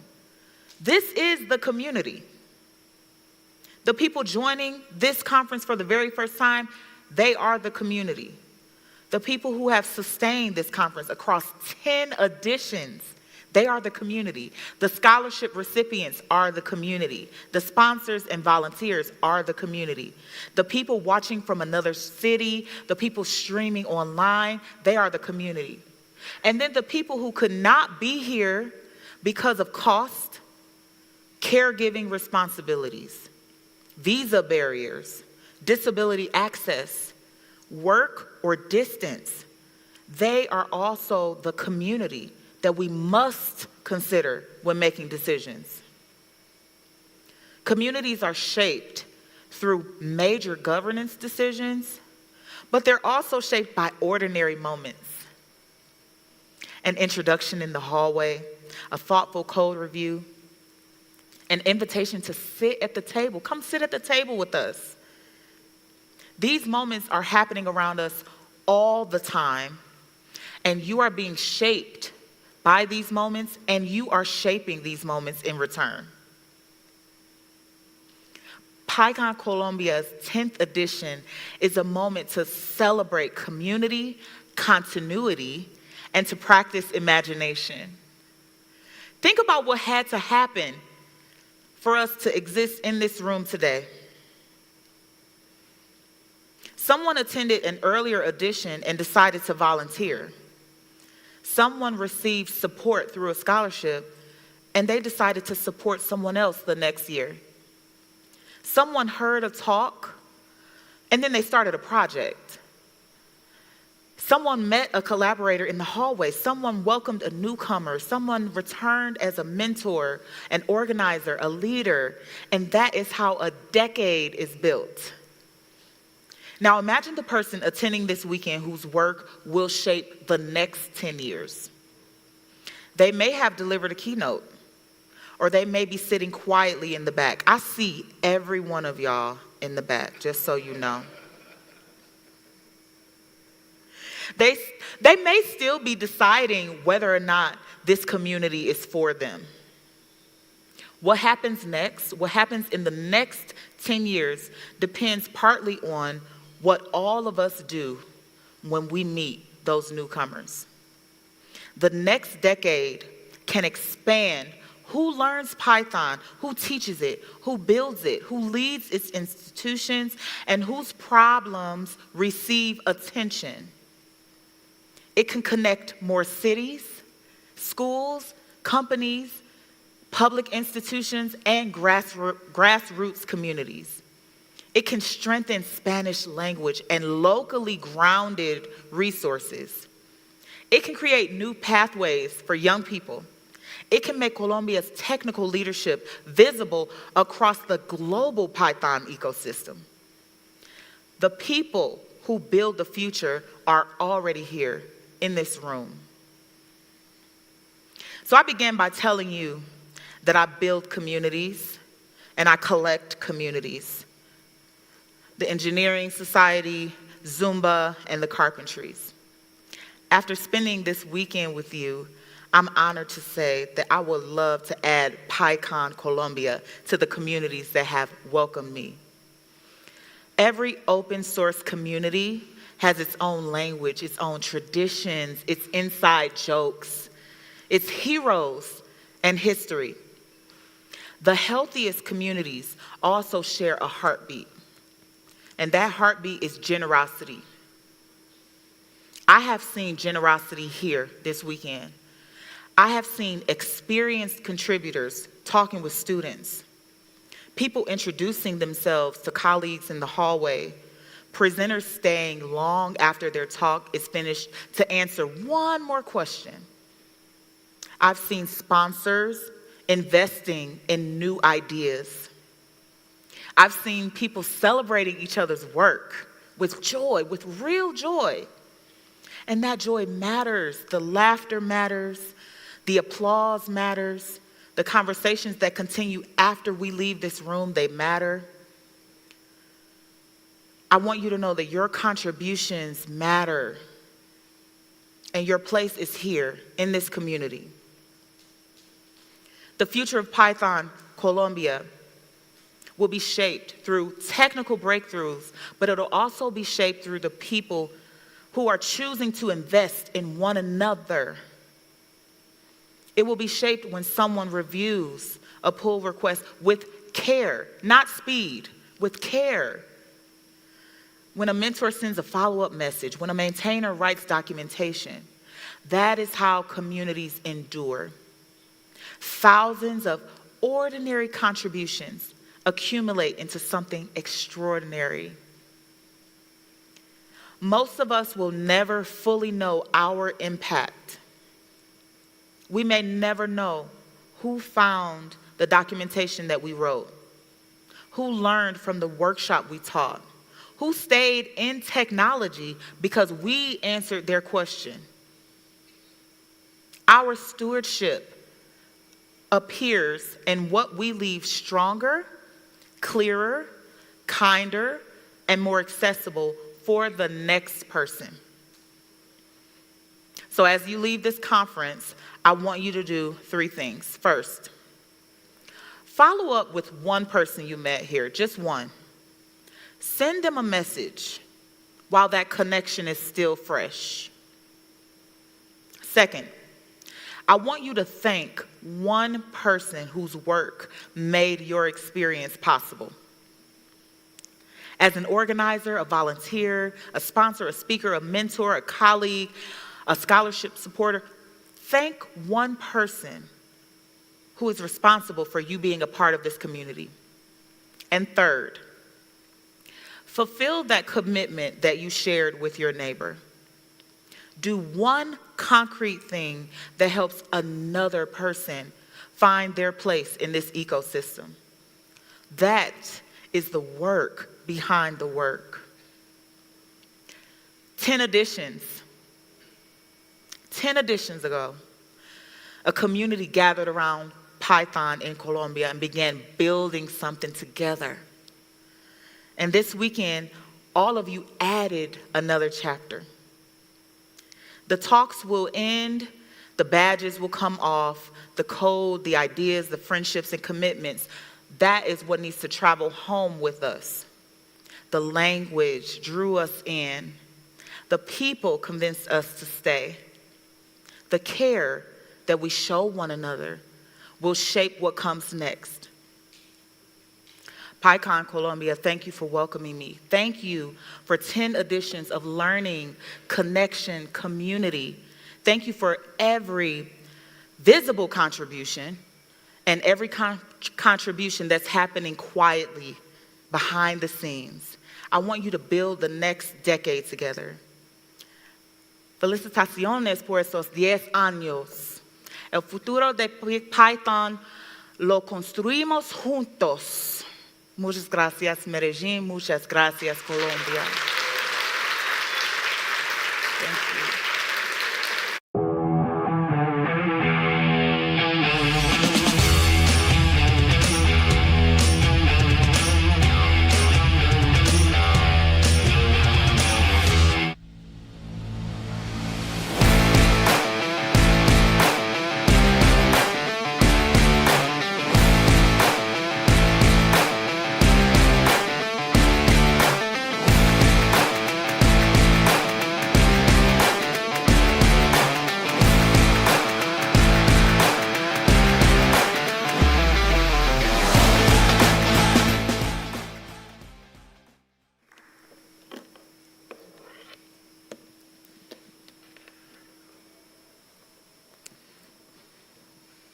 Ok.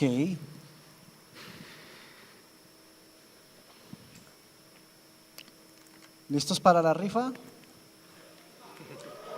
Amazing. Nada, es como que no hay energía para la rifa. Los premios se van a quedar en casa. ¿Sí están listos para la rifa?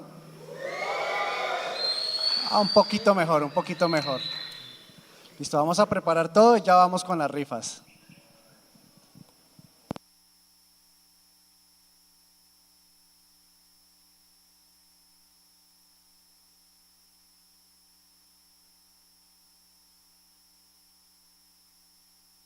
Espacio donde otras personas de otros equipos de trabajo, de otras empresas, les guste crear cosas nuevas y te lo muestren, o sea, te enseñen nuevas vías de mejorar tu trabajo. La mañana de nuestra segunda jornada inició con un emotivo keynote de Marlene Mangami, quien nos contó sus experiencias con la Python Software Foundation y nos habló sobre la importancia de la comunidad. Posteriormente, nuestros conferencistas nos hablaron sobre análisis de redes organizacionales mediante NetworkX y PyVis, Python Virtual Amps, escalando pandas con Dask y arquitectura de aplicaciones Python distribuidas con Kubernetes y Ray. En nuestro primer receso, nuestros participantes volvieron a Gathertown, afianzando este espacio de socialización y distensión en el que durante toda la conferencia pudieron encontrarse. Listo, ya vamos para las rifas. Antes de iniciar rifas, pues de nuevo queremos agradecerles a todos ustedes por acompañarnos por estos 3 maravillosos días, a nuestros keynotes, sponsors, a todas las personas que estuvieron. Por favor, un fuerte aplauso para todos ustedes.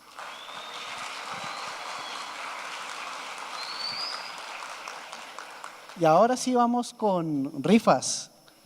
Los juguetes de niños grandes, decimos nosotros. Vamos con los Legos. Hola a todos, buenas tardes. Ya llegó el momento de la rifa de Lego de IPAM. Lo dejo por acá. ¿Tú lo sostienes? Perfecto. Muchas gracias.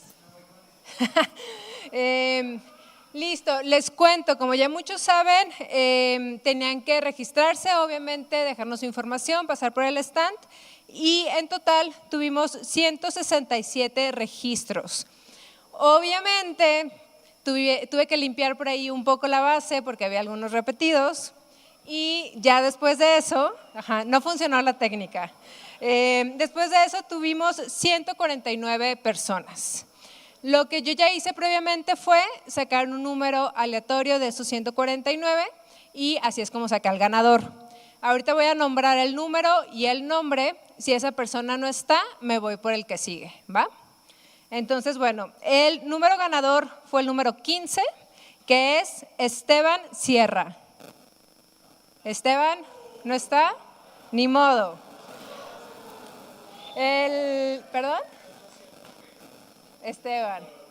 El segundo fue el número 25, que es Santiago Gómez Alzate.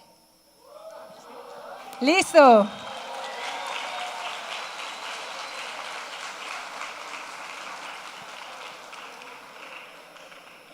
Muchas felicidades, Santiago, y muchísimas gracias a todos por participar. Eso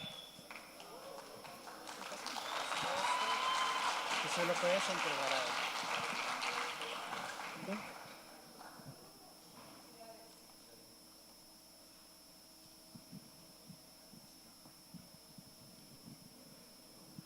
Listo. Se acabaron las rifas. No, mentiras. Vamos con la fotico. Y con las rifas de las boletas para Pycon Estados Unidos del próximo año y Pycon Colombia del próximo año.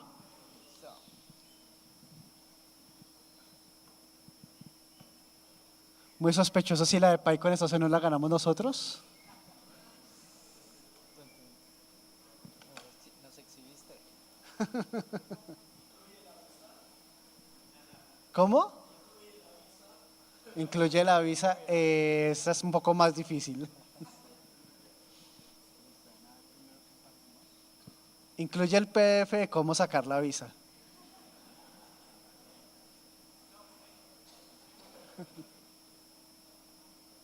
¿Con qué te ayudo? Entonces acá esto, pero entonces primero quiero compartirles unas palabras. Está. Bueno, súper. Bueno, quiero compartirles unas palabras rápido y cerramos con rifa y cervecita. ¿Quién quiere cervecita?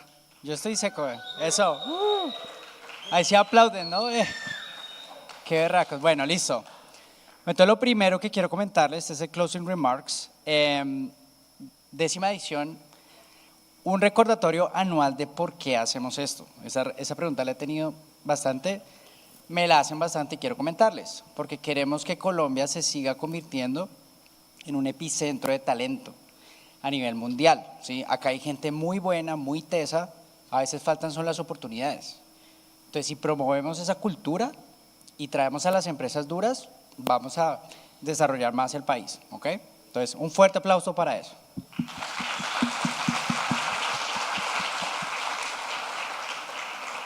Nuevamente, quiero, por favor, un fuerte aplauso para nuestros patrocinadores, EAFIT y Nodo.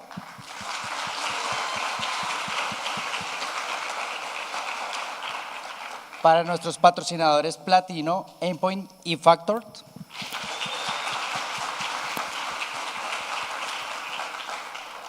Y un fuerte aplauso para los demás patrocinadores Gold Plus, Gold y Silver.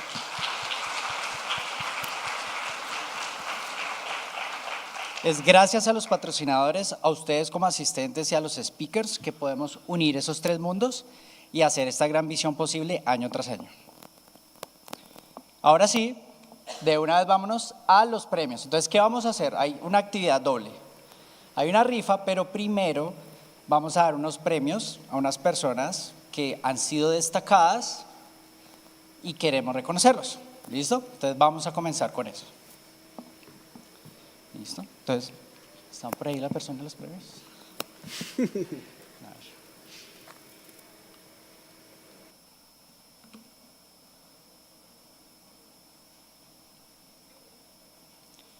Entonces, los premios son la persona que compró la primera boleta de este año 2026. Lanzamos boletería y ¡pum! De una, la compraron.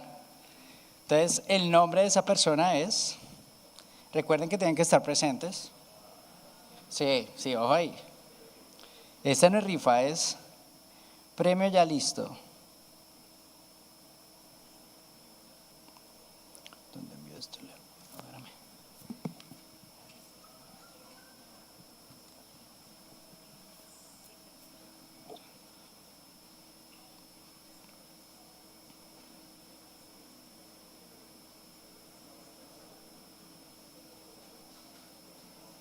Ya la tengo acá. Entonces, la primera boleta comprada para Conferencias sobre Steven técnicas de Ramírez reducción Arango. de tamaño de modelos, observabilidad en server.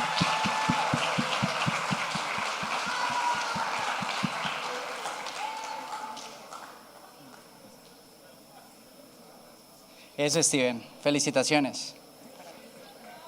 Entonces, puedes mostrar qué te ganaste. Acá, allá.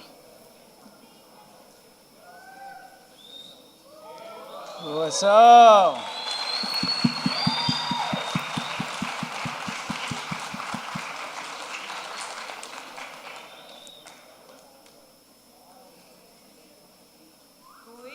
¡Uy!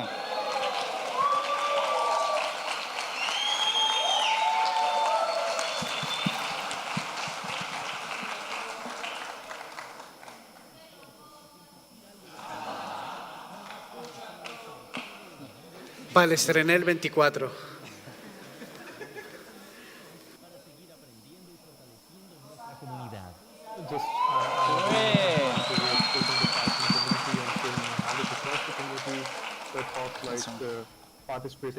A ti, Steven, muchas gracias. Listo, el segundo premio que queremos dar es el primer speaker que se registró, ¿sí? A toda la convocatoria y luego resultó ser aceptado. Entonces, el que no aguantó la fiebre y aceptó de primeras. Ese speaker es Brian Echenique. ¿No está ahora? Eso.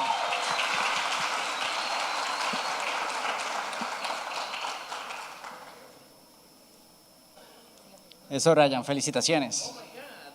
Eso. Gracias. Con gusto, man. Ya, es lo mismo que le dimos a la otra persona, si no vamos a repetir. Eso. Si quieren tomar cerveza rápido, no quieren ver otra vez. Listo, siguiente. Bueno, este premio me encanta. Es el speaker que más veces ha participado como speaker en Pycon Colombia en estos 10 años. Adivinen cuántas veces ha sido esa persona, cuántas veces ha sido speaker, adivinen. 5, 8, 7, ok. 5 veces. Cristian Urkuki. Fuerte aplauso. Nosotros le notificamos a Cristian con anticipación que se había ganado el premio. Él desafortunadamente tuvo que irse pronto para atender otro compromiso. Sin embargo, mandó a alguien que recibiera su premio por él. Sorao.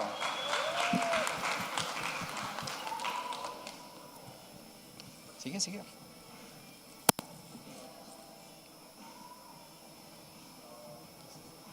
Vale. Eso.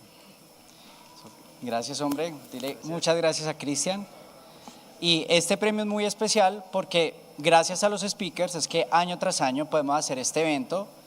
Ustedes se postulan, se seleccionan los mejores. Carlos forma parte del comité que evalúa y él no tiene misericordia. Quiere decir que Cristian ha pasado 5 veces por ese proceso sanguinario. Entonces, totalmente destacado.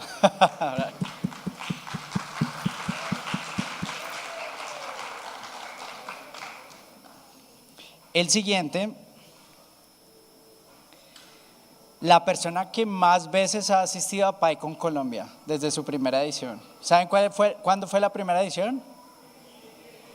2017. Esa fue la primera. Entonces, su nombre es Miguel Bolívar, que ha asistido 5 veces. Miguel.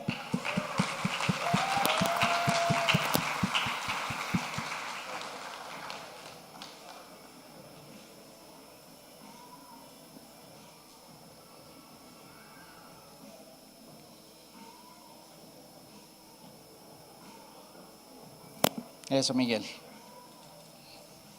Hombre, muchas gracias y felicitaciones, hombre.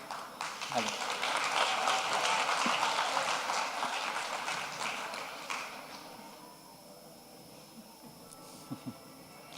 Eso, muy bien. Siguiente. Como ustedes saben, nosotros tenemos un plan de voluntarios. Contactamos a personas específicas que tienen el espíritu de servicio y de ayuda a la conferencia y quiere siempre servirle a cada uno de sus asistentes. Entonces, el siguiente premio es al voluntario con más número de participaciones, en este caso en los últimos 3 años. Y el nombre es Mariana Gutiérrez.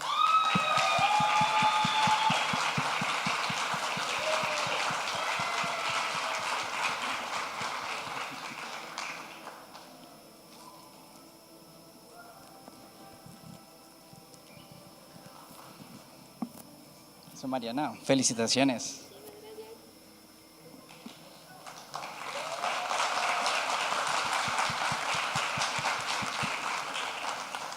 Y un agradecimiento especial a todos los voluntarios porque les toca duro cuidar puertas, correr el agua, que se cayeron banners y demás. Y ellos son esos héroes sin capa que hacen que la conferencia se sienta muy bien, muy organizada normalmente. Y es gracias a ellos, a ese gran esfuerzo que se da. Cuando hacemos la conferencia, creamos fácilmente unos 20 canales de WhatsApp, uno para cada patrocinador, y hay uno de voluntarios. Y eso es un caos, que falta agua, que el cable no sirve, que no sé qué. Y personas como Mariana es quienes hacen esto posible para que ese caos que pasa por debajo se quede ahí debajo. Y para ustedes sea muy agradable la experiencia. Así que nuevamente, por favor, un aplauso a todos los voluntarios.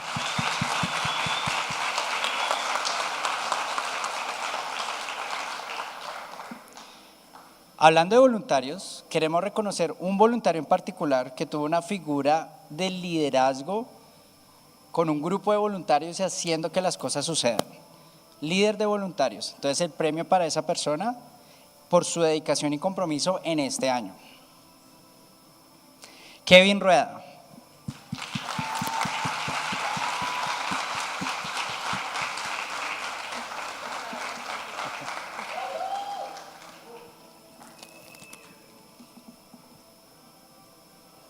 Eso, Kevin.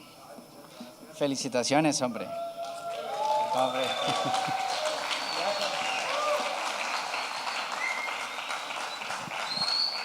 Les comparto un dato muy particular, un cacharro que llamamos en Colombia. El viernes, entonces se dio el jueves hubo montaje, entonces cuando ustedes llegan el viernes todos contentos, a veces trasnochados por rumba el jueves, resulta que el jueves se hace el montaje en la conferencia, entonces llegan los patrocinadores, el equipo de voluntarios se presenta y empiezan a montar todos los banners que ustedes ven impresos bonitos. Entonces estuvo mi hermano, que él es el líder de voluntarios, entre otras partes, y me sale con el cuento de, John, tengo que volverme el viernes a Bogotá. Tengo que ir a trabajar, tengo que hacer unas cosas, y decimos miércoles. Líder de voluntarios ya no está. Entonces Kevin fue quien le puso el pecho a la brisa, dijo, fresco, esto acá anda, y andó espectacular. Entonces es gracias a ese esfuerzo y a ese compromiso, súper merecido, Kevin.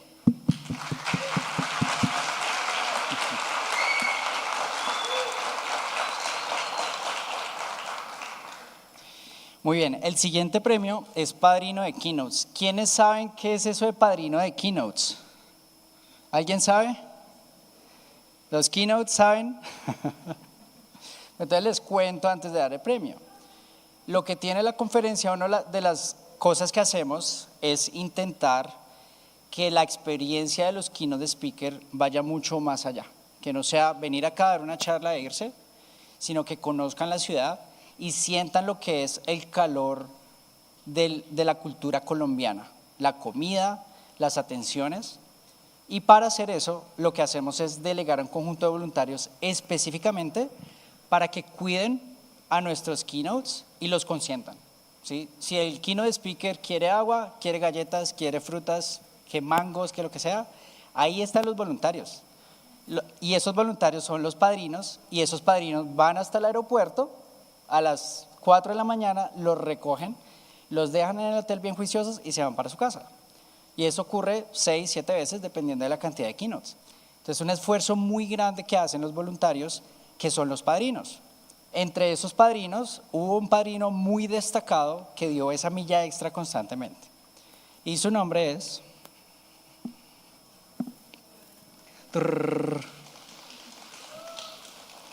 Juan Camilo Velázquez.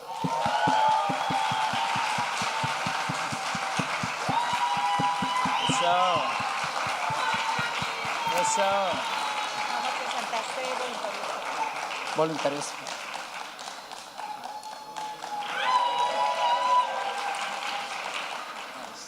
Hombre, felicitaciones. ¿Puedo decir algo? Claro. Rápido. Chicos, llegar acá es muy fácil. Es compromiso, amor.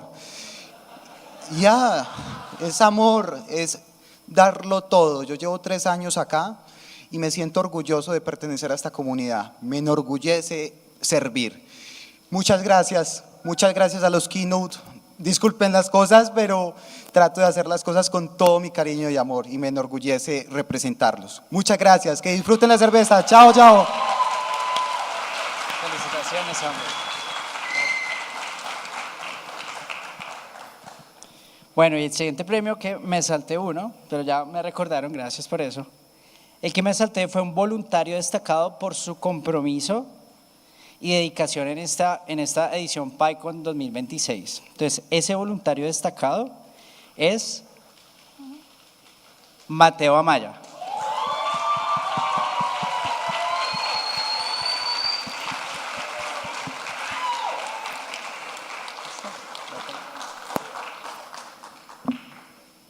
Mira, Mateo, felicitaciones, hombre. Gracias. ¿Cómo están?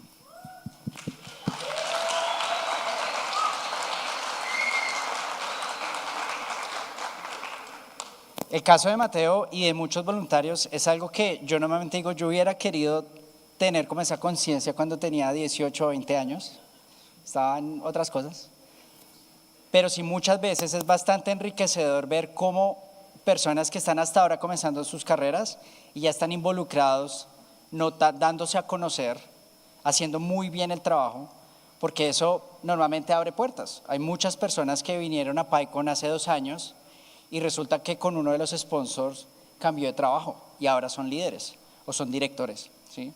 Y es gracias a ese ecosistema que estamos creando, que no solo voluntarios como Mateo, sino personas senior o líderes, lo que hacen es encontrar nuevas oportunidades y subir ese nivel, ¿sí? Entonces es muy gratificante ver cómo se dan ese tipo de situaciones. Y Mateo, muy buen trabajo, man. Vale.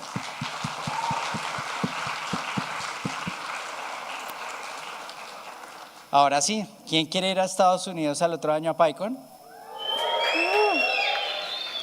Listo, entonces un pequeño recordatorio. Hay tres posiciones. El tercer premio es una boleta para Pycon Colombia del siguiente año. El segundo premio son 2 boletas para Pycon Colombia del siguiente año. Y el primer premio es el ticket para ir a Pycon de Estados Unidos, de la entrada a la conferencia. Sí, claro, no hay visas, no hay vuelos. Eso sí lo tienen que hacer ustedes. ¿Listo? Entonces, la que voy a sacar acá, también nos pasó lo que le pasó al otro patrocinador. Empezamos a mirar y hubo personas que mandaron 6, 7 talonarios llenos. Entonces, chévere la iniciativa, pero no, eso ya roza un poquito en lo que no debería hacerse. Entonces, voy a sacar uno y esa persona se ganaría el tercer lugar, ¿vale? El tiquete para el siguiente año de Pycon Colombia. No tengo nada acá. Se está demorando la cerveza, ¿cierto? Dice, antes de dar el nombre, vamos a recordar cuáles son las condiciones. ¿Listo? Entonces, lo primero, haber llenado el talonario. La persona que yo nombre, la idea es que traiga el celular y nos muestre qué contenido posteo en redes. No lo vamos a publicar acá, ¿no? Pero sí que muestre que posteo en redes y puso el hashtag y toda la cosa. ¿Listo? Entonces, ¿hasta ahí estamos claros? Listo, bien. Bueno, dice, tercer lugar, Juan José Giraldo Jiménez. Eso.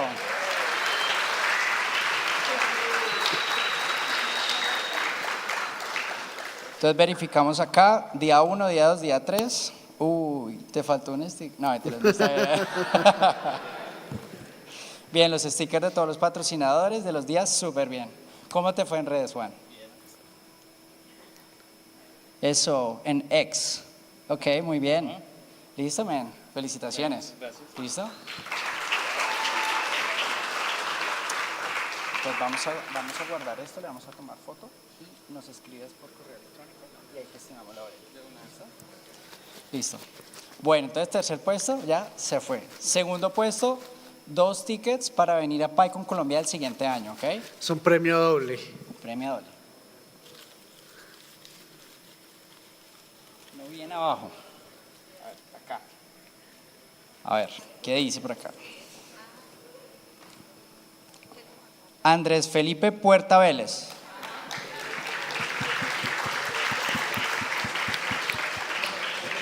¿Alguien dijo yo? ¿Dónde está? Tienen que estar presentes.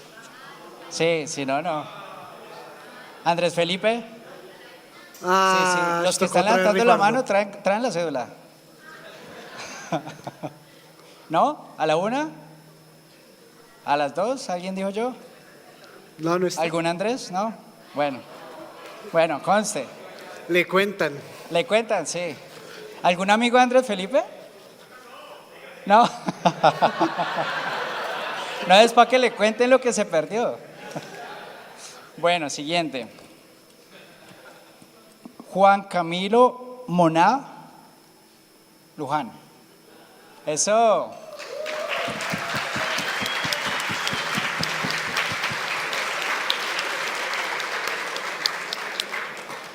Juan Camilo puso toda la URL del perfil de LinkedIn. Dios santo, eso es querer unas boletas.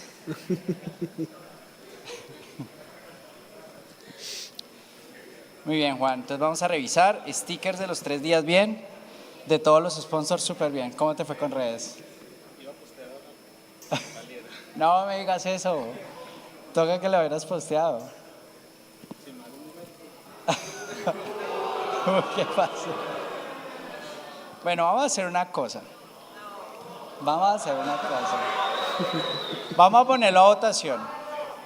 Opción 1, le damos 40 segundos para que tome una selfie y la postee en redes. Opción 2, sacamos siguiente opción. Entonces, aplausos para opción 1.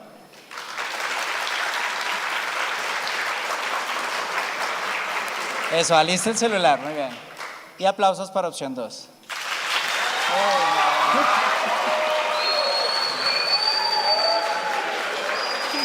Bueno,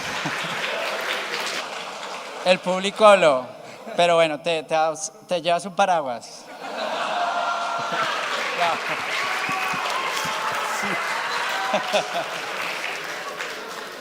El pueblo ha hablado. Así yo no estoy ahí. Y así funciona un condicional. Sí. Bueno, muy bien. Siguiente.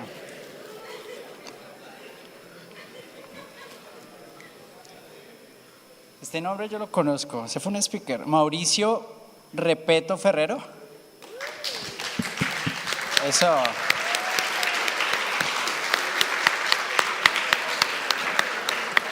¿Sí hiciste los posts en redes? Sí. Ah, bueno. Tenemos más sombrillas. Eso. Entonces tenemos los 3 stickers de cada día, muy bien. De cada patrocinador, bien, bien. Y muy bien en Instagram. Muy bien, después de la charla, súper bien, hombre. Felicitaciones. Listo, men. Entonces vamos a tener acá. Buenísimo. Está tomando la foto. ¿Listo? Y ahora sí, el primer puesto. Entonces repasando, la entrada, el ticket para ir a Pycon de Estados Unidos. Sacan su visa y compran su tiquete de avión. Acá no hay nada.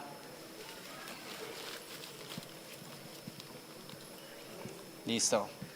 Recuerden lo de redes sociales. Si no lo pongo a votación y solo queda una sombrilla.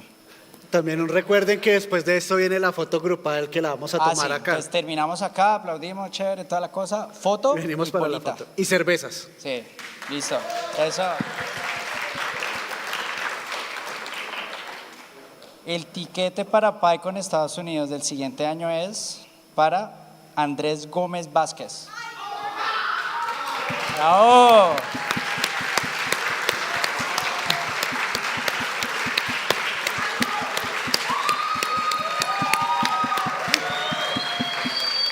Bravo. ¿Cómo te fue con redes? ¿Sombrillita? Bien, bien, bien. Ok, listo. Sombrillita. Entonces verificamos acá los tickets de cada día, 1, 2 y 3, y de los patrocinadores.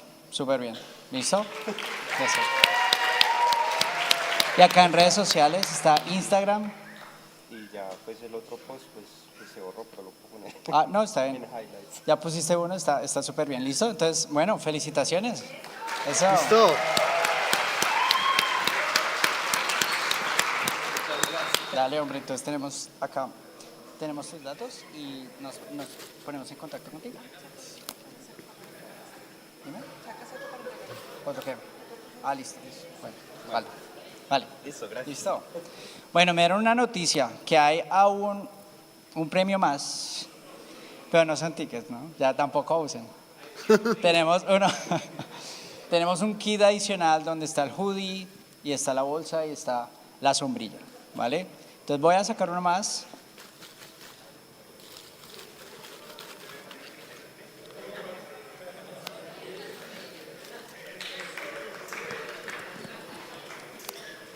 Y dice acá, Andrés Felipe Silva. Eso.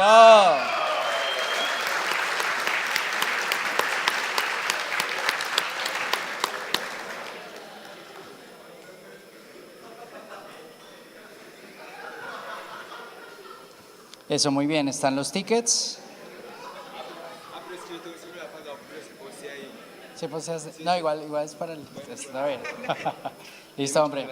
Con gusto. Bueno, felicitaciones.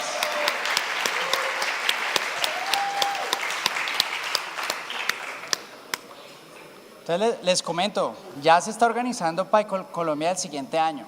¿Sí? Ya estamos hablando temas de venue, temas de potenciales keynote speakers, así que vamos con toda la energía para el siguiente año. Esperamos tenerlos a todos el siguiente año. Y cervecita. Aquí está la dirección, aquí está el código y muchísimas gracias a todos.